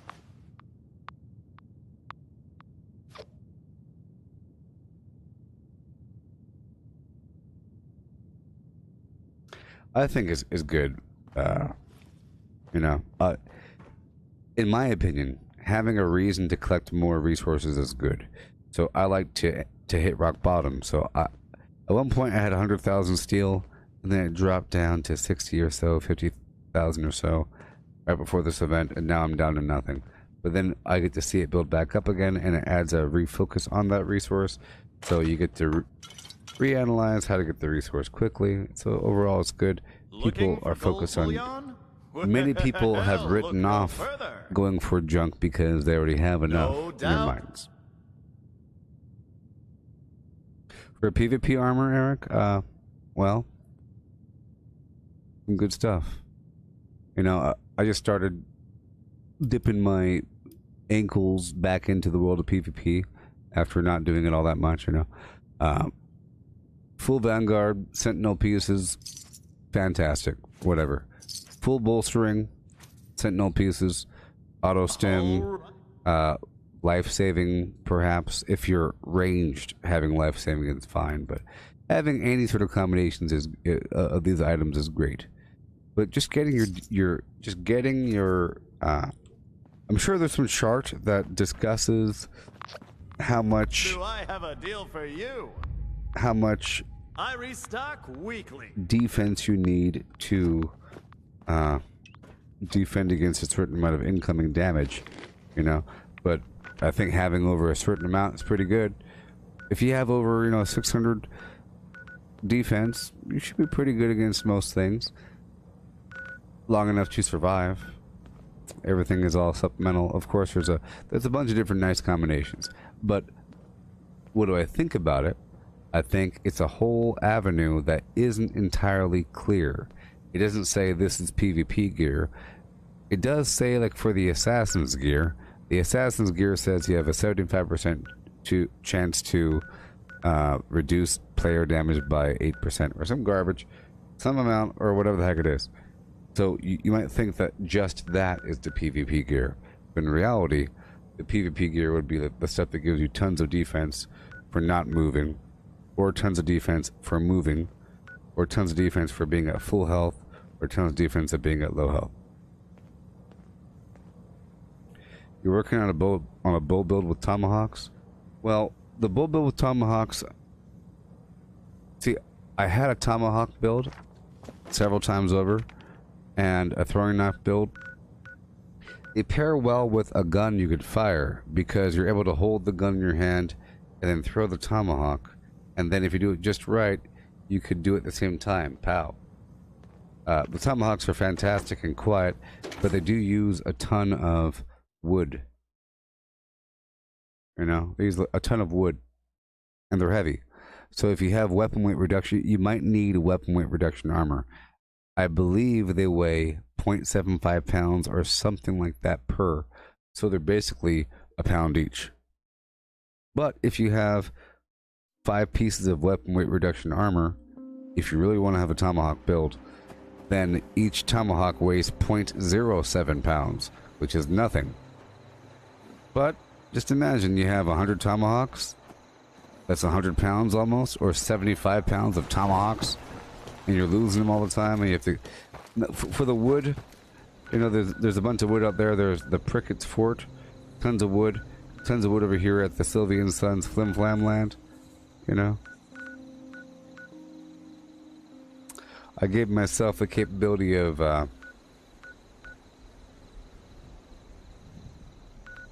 aha. I'm using, or I can if I want to, make some cheap squat shards, which does the same damage as a throwing knife, but has a tiny bit of poison damage. But for the tomahawk, the way that I increased the damage before was through adrenaline, covert operative, bloody mess, and, you know, of course, stealth attacks. And then I'm aiming at their head. And then maybe a drug on top of that. Greetings, members. Anyone interested in a gift from on high in exchange for a little triangulation should proceed to the coordinates we provided. I didn't use fire in the hole. I used fire in the hole for a tiny second, but you can use it to figure it out. But fire in the hole does help you throw further. Fire in the hole is the perk that provides a little green targeting line whenever you throw a throwing weapon like a tomahawk, throwing knife, or grenade, and it helps it fly a bit further. But you don't need it.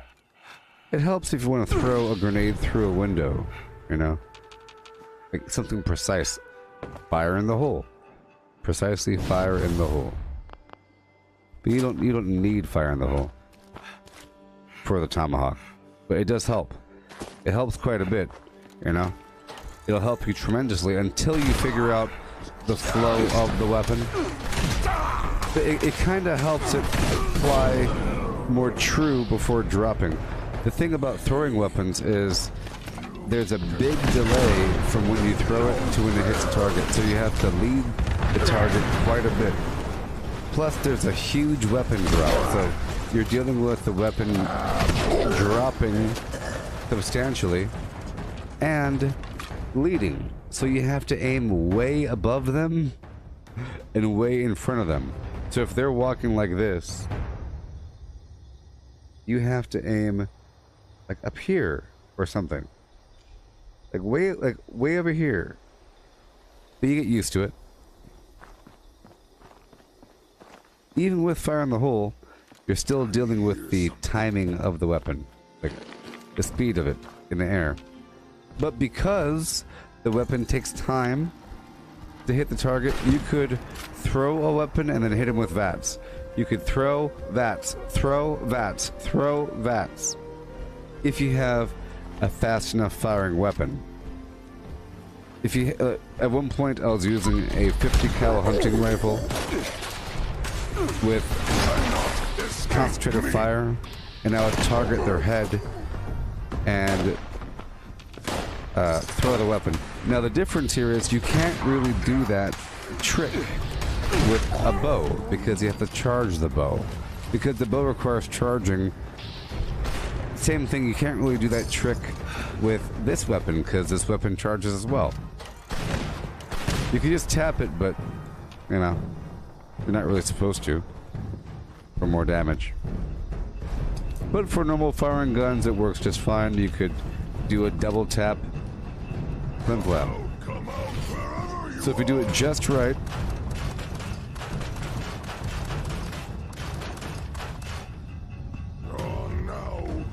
you can hit them at the same time. But the tomahawk should one-shot all the mutants. You know? If you do it right, it should one-shot all the mutants, and it's actually really satisfying. It's one of the most satisfying things ever. You know? And I did it for a long time, just so that people didn't think that I couldn't aim, because if you're using VATS, people think that you can't aim or something. So if you're using VATS and you're throwing tomahawks at the same time, it kind of eliminates that question. Because you have to aim super duper well because of the leading and the bullet drop factor. Now, on the other hand, tomahawks are borderline exploitive. Now, if you listen carefully, I believe in this game, the size of the projectile depends, or there's an extra large hitbox around the bullet. So the larger the projectile, the larger the area of effect, so you get like an automatic headshot. So with the tomahawk, because you're throwing this big old stick at their head, it's going to hit their head. Versus if you threw a little marble at someone's head, it's going to be kind of hard. Throwing a 2x4 is pretty easy if you aim at their general head region. You know, so if you aim just over their head, it's going to hit them right in the face.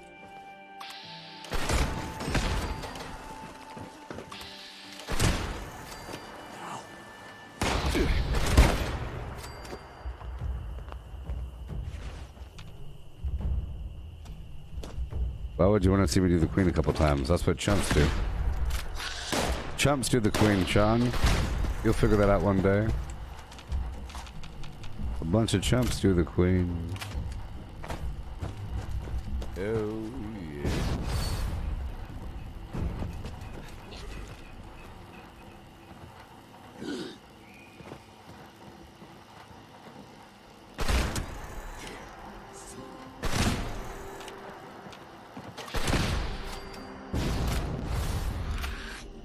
Right now I'm doing this Enclave event right now, you know? And I'm multitasking by killing these bad guys here through Harper's Ferry. I try to multitask like that. Yes. Yes, yes, yes. Yes, champs, go after the queen. Please proceed to next point.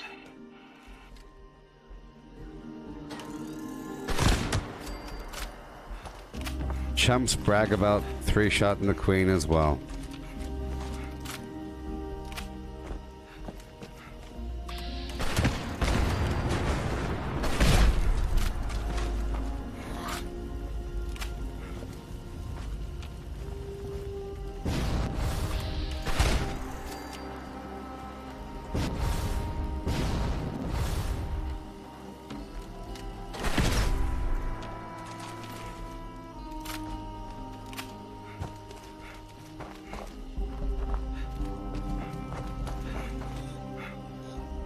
The only reason why you'd brag about 3-shotting the queen is to make the game sound bad or you sound good.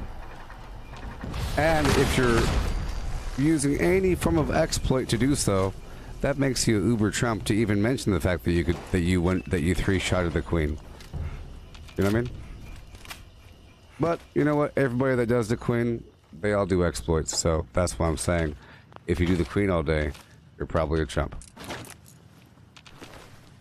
And you probably have a vaguely negative opinion of Fallout 76.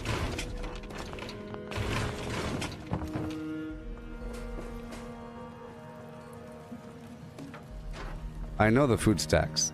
Oh, you mean melee punching? Okay, well that's different.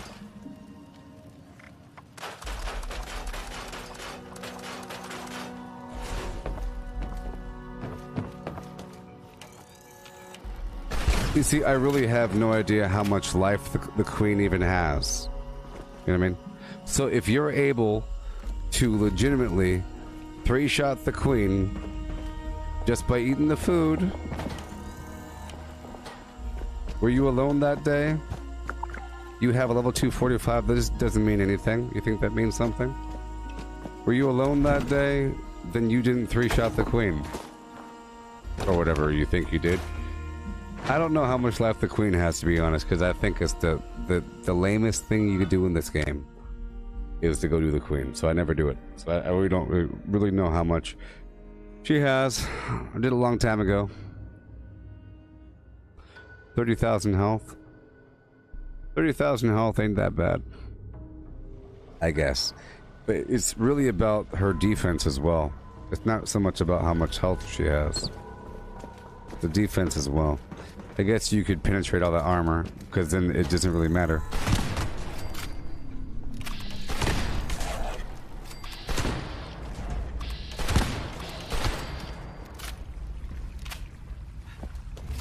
Yeah.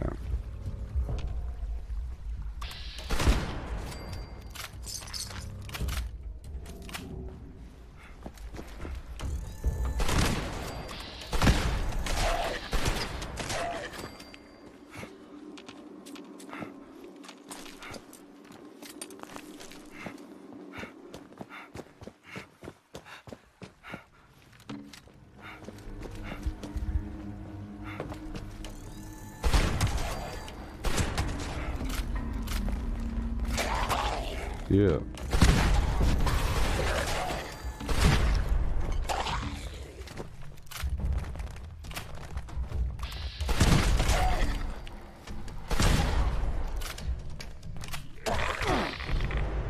Yes, the gas shotgun's awesome.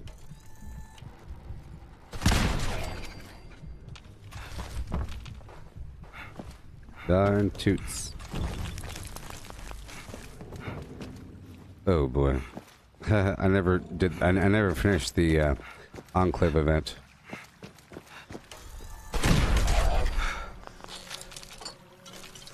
I'll have to do that in just a bit.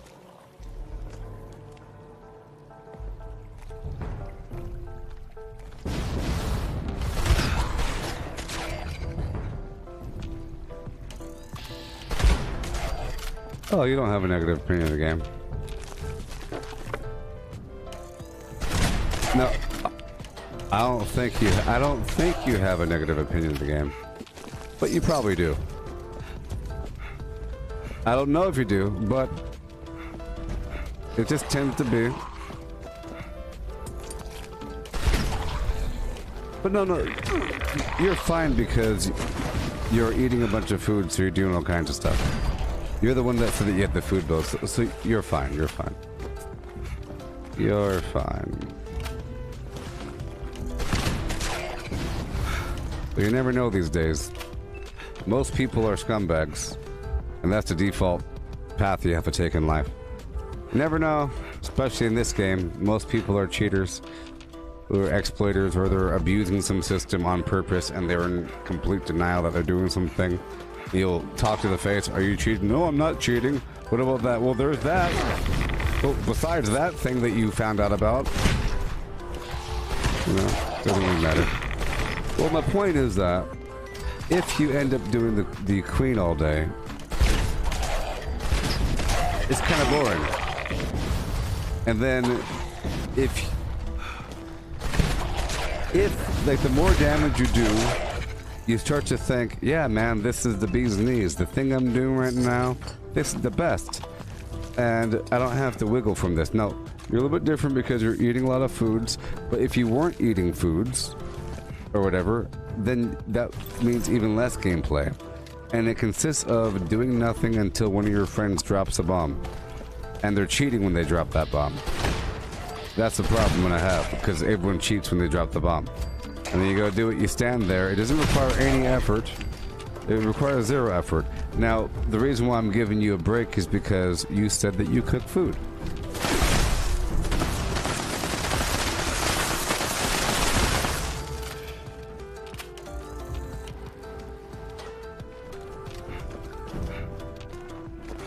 You know.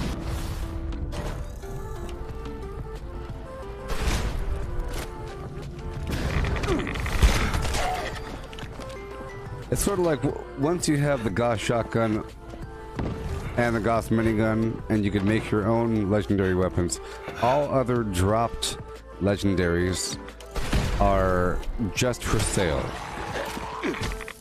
Once you have Secret Service plans, all other armor is just for sale. You know, so, but because it's random, it's not like you got the one piece that's good, you got the capability to make more pieces. And because it's random, it's long-term gameplay. You know, it's very dangerous to be at a position of super strength, because you only go down. When you're at the top, the only place to go is down. You want to avoid the top. Look, failure is growth. Success is stagnation. Success is stagnation. It's bad.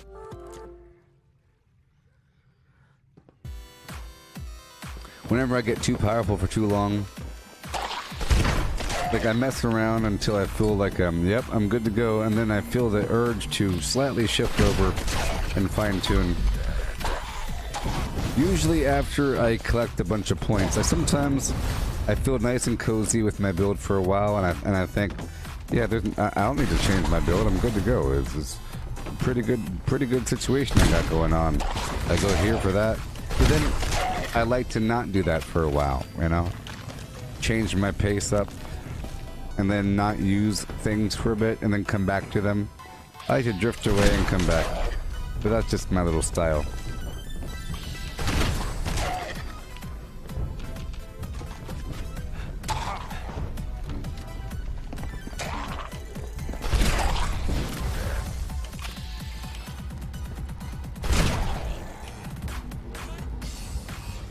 Yeah.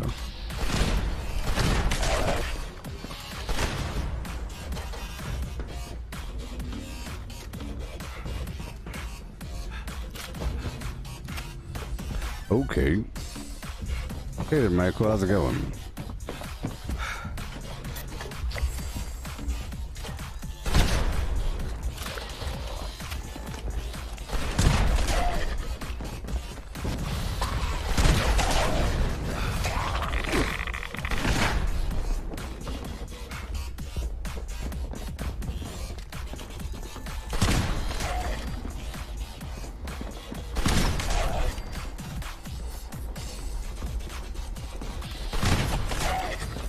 I was stuck in the corner for a second with all the enemies waking up on me. Gotta stay moving, baby.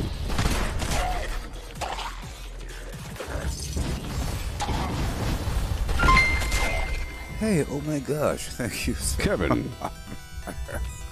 Thank you. Thank you. Like I said, of all the Kevins, you're up there. Kevin Hart, Kevin Spacey, the other Kevin guy. Like I said, Kevin McAllister, Home Alone.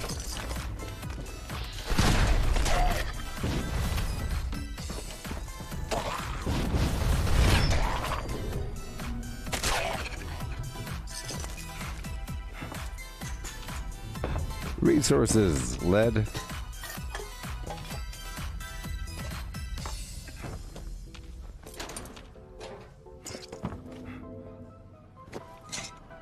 Yeah.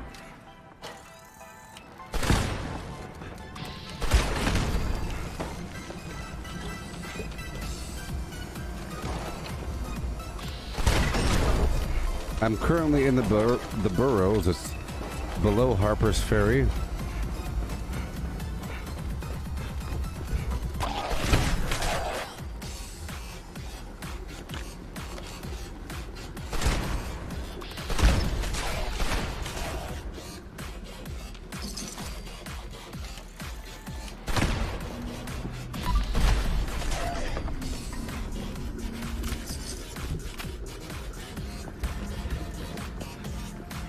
Yeah.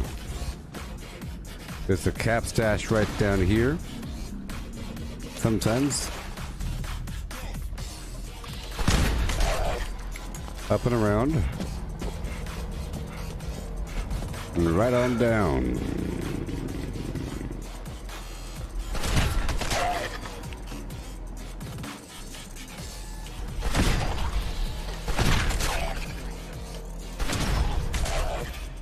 Okay, we have some lead. Give these weights. Some more funky resources up and around.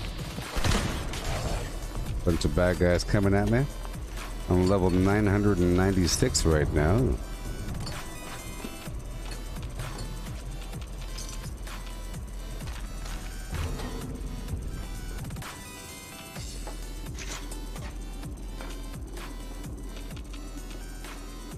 Yeah. Perfect. Lead paint. I'll take that fusion core. Why not?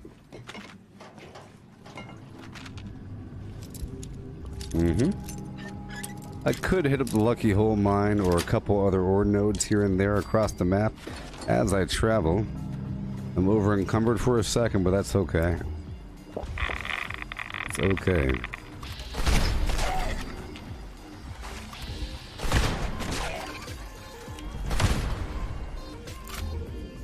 Lights on. Write down what I have right now. Yeah. And we travel.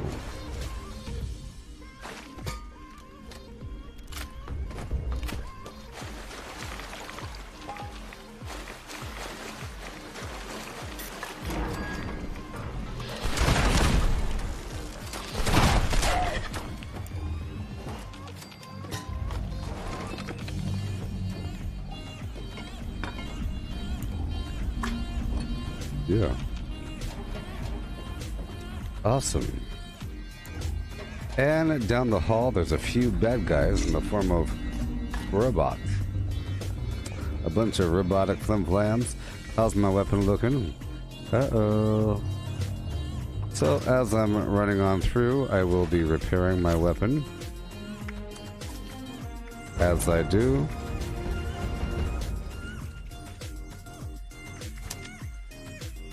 and go, and go.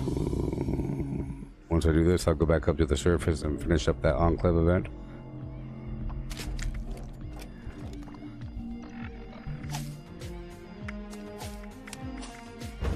There we go.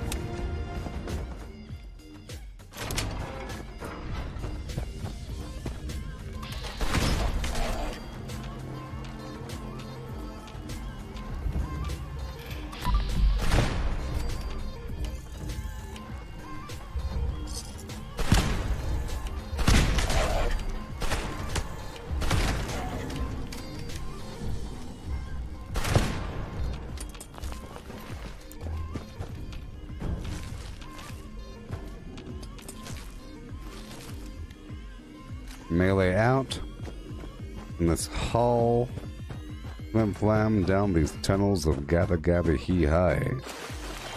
Right now it's 12:18 a.m. people. 12:18 a.m. California time. 3:18 a.m. Eastern Standard flim-flam daylight whatever time.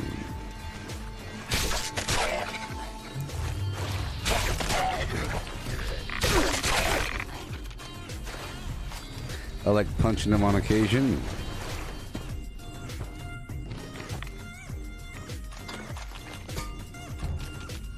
Boom.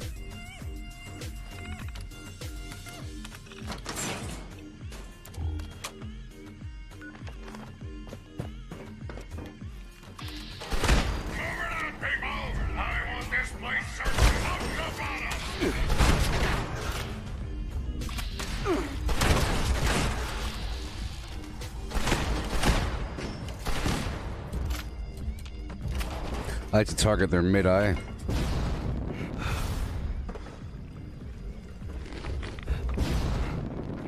Versus their torso. Oh boy.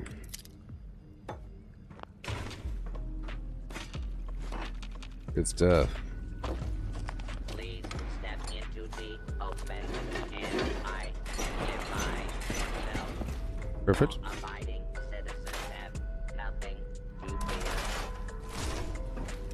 Do I have a general time I stream? Well, when I wake up until I go to bed, I'll be streaming the game. Yeah. when I wake up in the morning time. So, just count on tomorrow sometime around 10 a.m. or so. Let's say just before or just after 10 a.m. California time is when I'll be starting. And I'll be live all day for, 8 hours and then 4 hours more. This is the second stream of the day. I like to be live for a good 12 hours, 8-hour chunk and a 4-hour chunk. Ooh, right now we're doing the 4-hour chunk. So, in general, right now I'm ending at around midnight. Right now I'm past midnight because I started a bit later, but this stream has about 10 minutes left.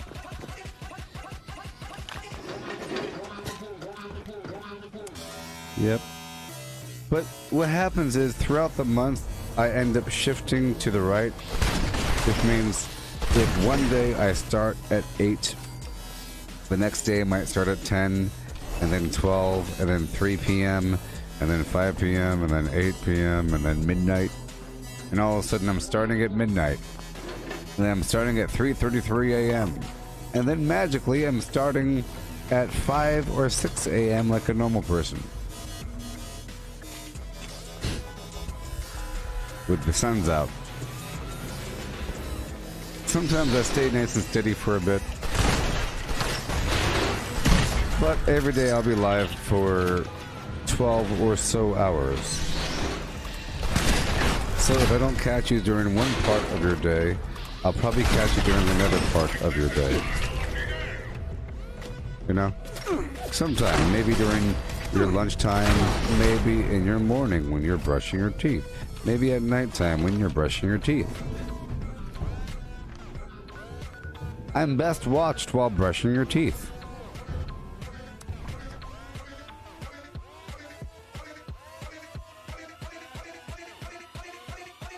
Oh, yes. Brush your teeth.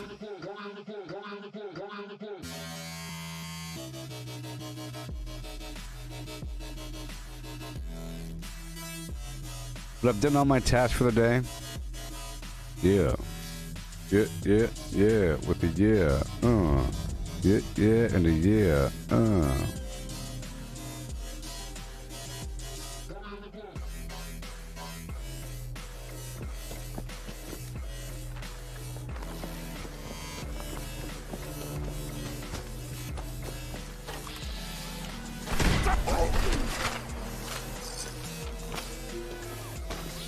Yep. Did all the stuff I had to do. I did the script, bought some modules. I did the legendary note, Gabba Gabba Hee Hi, sold a couple things, restocked the vendor. I made a new camp.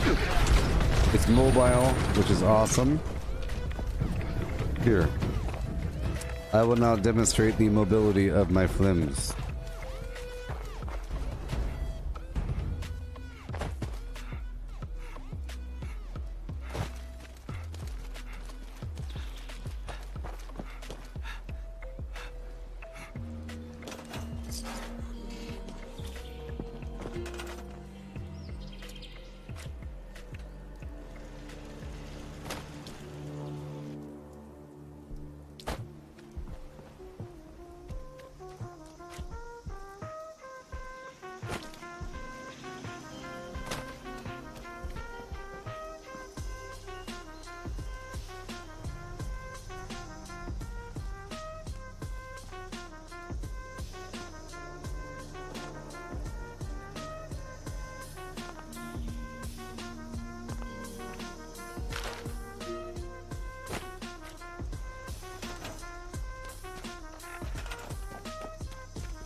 Dang it. You see, that's why I like to keep moving it, man. I like to keep moving it.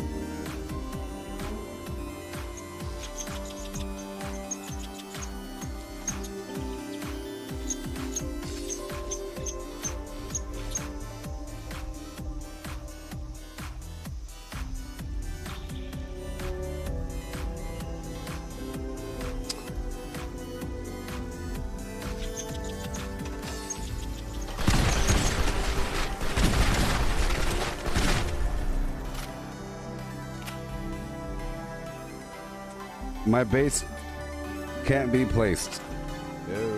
Don't you hate when that happens? I'm just saying that.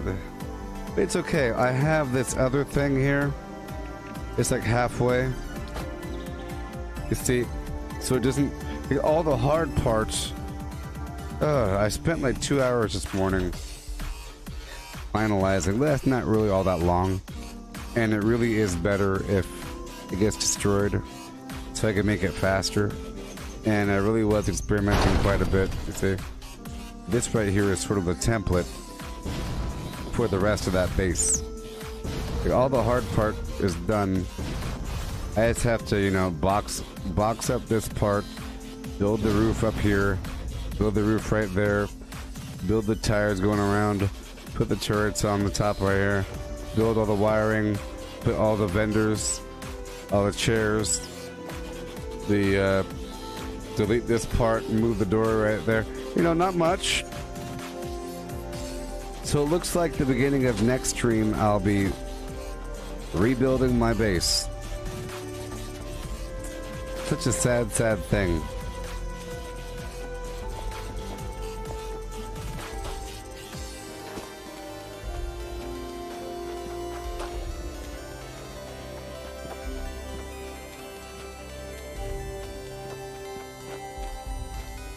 So, well, no, that's not the problem. Oh, man. I'm trying to think about what the problem is. I thought it was like the ammo converter shifting over a bit, but I got rid of it. If anything, maybe part of my base was destroyed by the bomb, and maybe you have to repair the base before moving it. Otherwise, we can't place it, but either way, I can't place it down. I like a mobile base. But, you know, I do rebuild workshops all the time, and I have conditioned myself to just rebuilding things.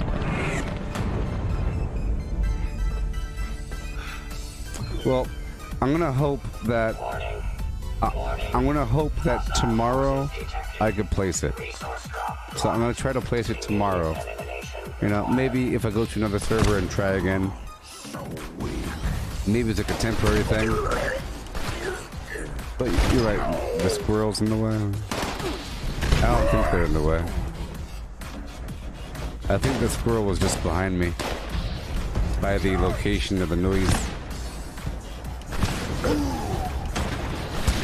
But that's disappointing. I was happy with that camp. But hey, I can build it faster next time. Yeah, I'll build it faster and better next time. There's different versions, different slight tweaks I could do, and it's sort of a fun experiment to rebuild the same thing. You know, seriously. Here's something that I recommend to all of you. Okay, to all of you. If you are a character designer for a movie or a video game or anything, okay, and you have your sketchbook and you have your character, and they're wearing clothes and whatever the heck it is, you know.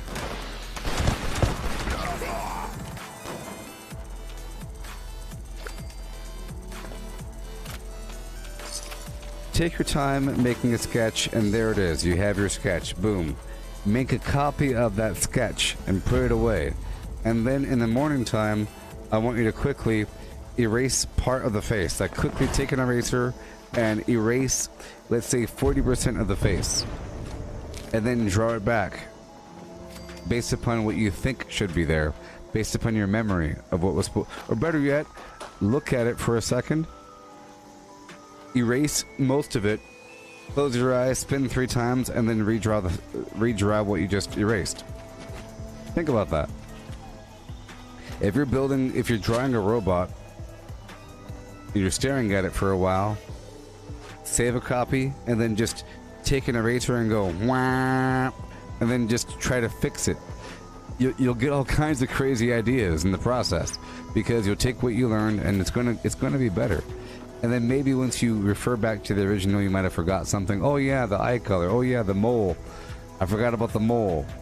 You know what? He doesn't need a mole. You know? So every time I have to rebuild my camp or whatever, it's only for the better. You know what they say? Failure is growth, success is stagnation. That's the Gooboberti way.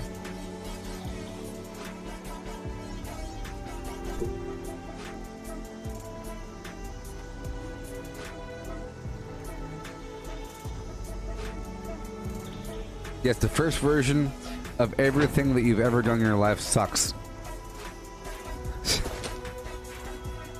Because, you know, the first draft always needs work. The first draft of everything, you write it, even if you're like an expert, you write it down, you put it down for a second, you read it again, and all of a sudden you're taking sentences out and you're rearranging the structure, you're adding little pictures and little footnotes and all kinds of stuff. You put it away, you bring it back out, now you're using colored paper and a different font. You know, every time you put it away, you bring it back out. Like, for example, this document here. Whenever I do stuff like this, over time I know it's going to get better and better and better, because I'm going to change the format. I try to figure out what's important and what's not important, and the format will adjust over time. You know, I like this format. I got the numbers over here, the numbers over there, but next time if I have to add stuff to the list, because I left out a couple things, you know, there's a couple things I didn't have, I don't have in here. So I'll have to change some stuff around, but in the process I might end up maybe changing that font, maybe changing a couple things here and there, you know, if you have to go back and rework on it. So it's good. But thank you for watching. We're now at the 4-hour mark. Another day down. Gotta rebuild the camp. But that's okay. We've done a lot. We're level 996 now. Don't forget to claim your free stuff from the Atomic Shop. This stuff down here. This stuff up here.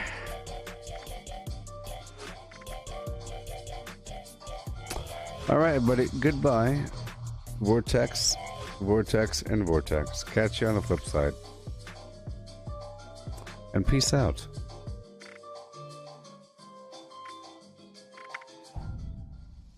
Thank you for watching and being part of the narrative. Goodbye, Peter, Greg, Mike, and most importantly,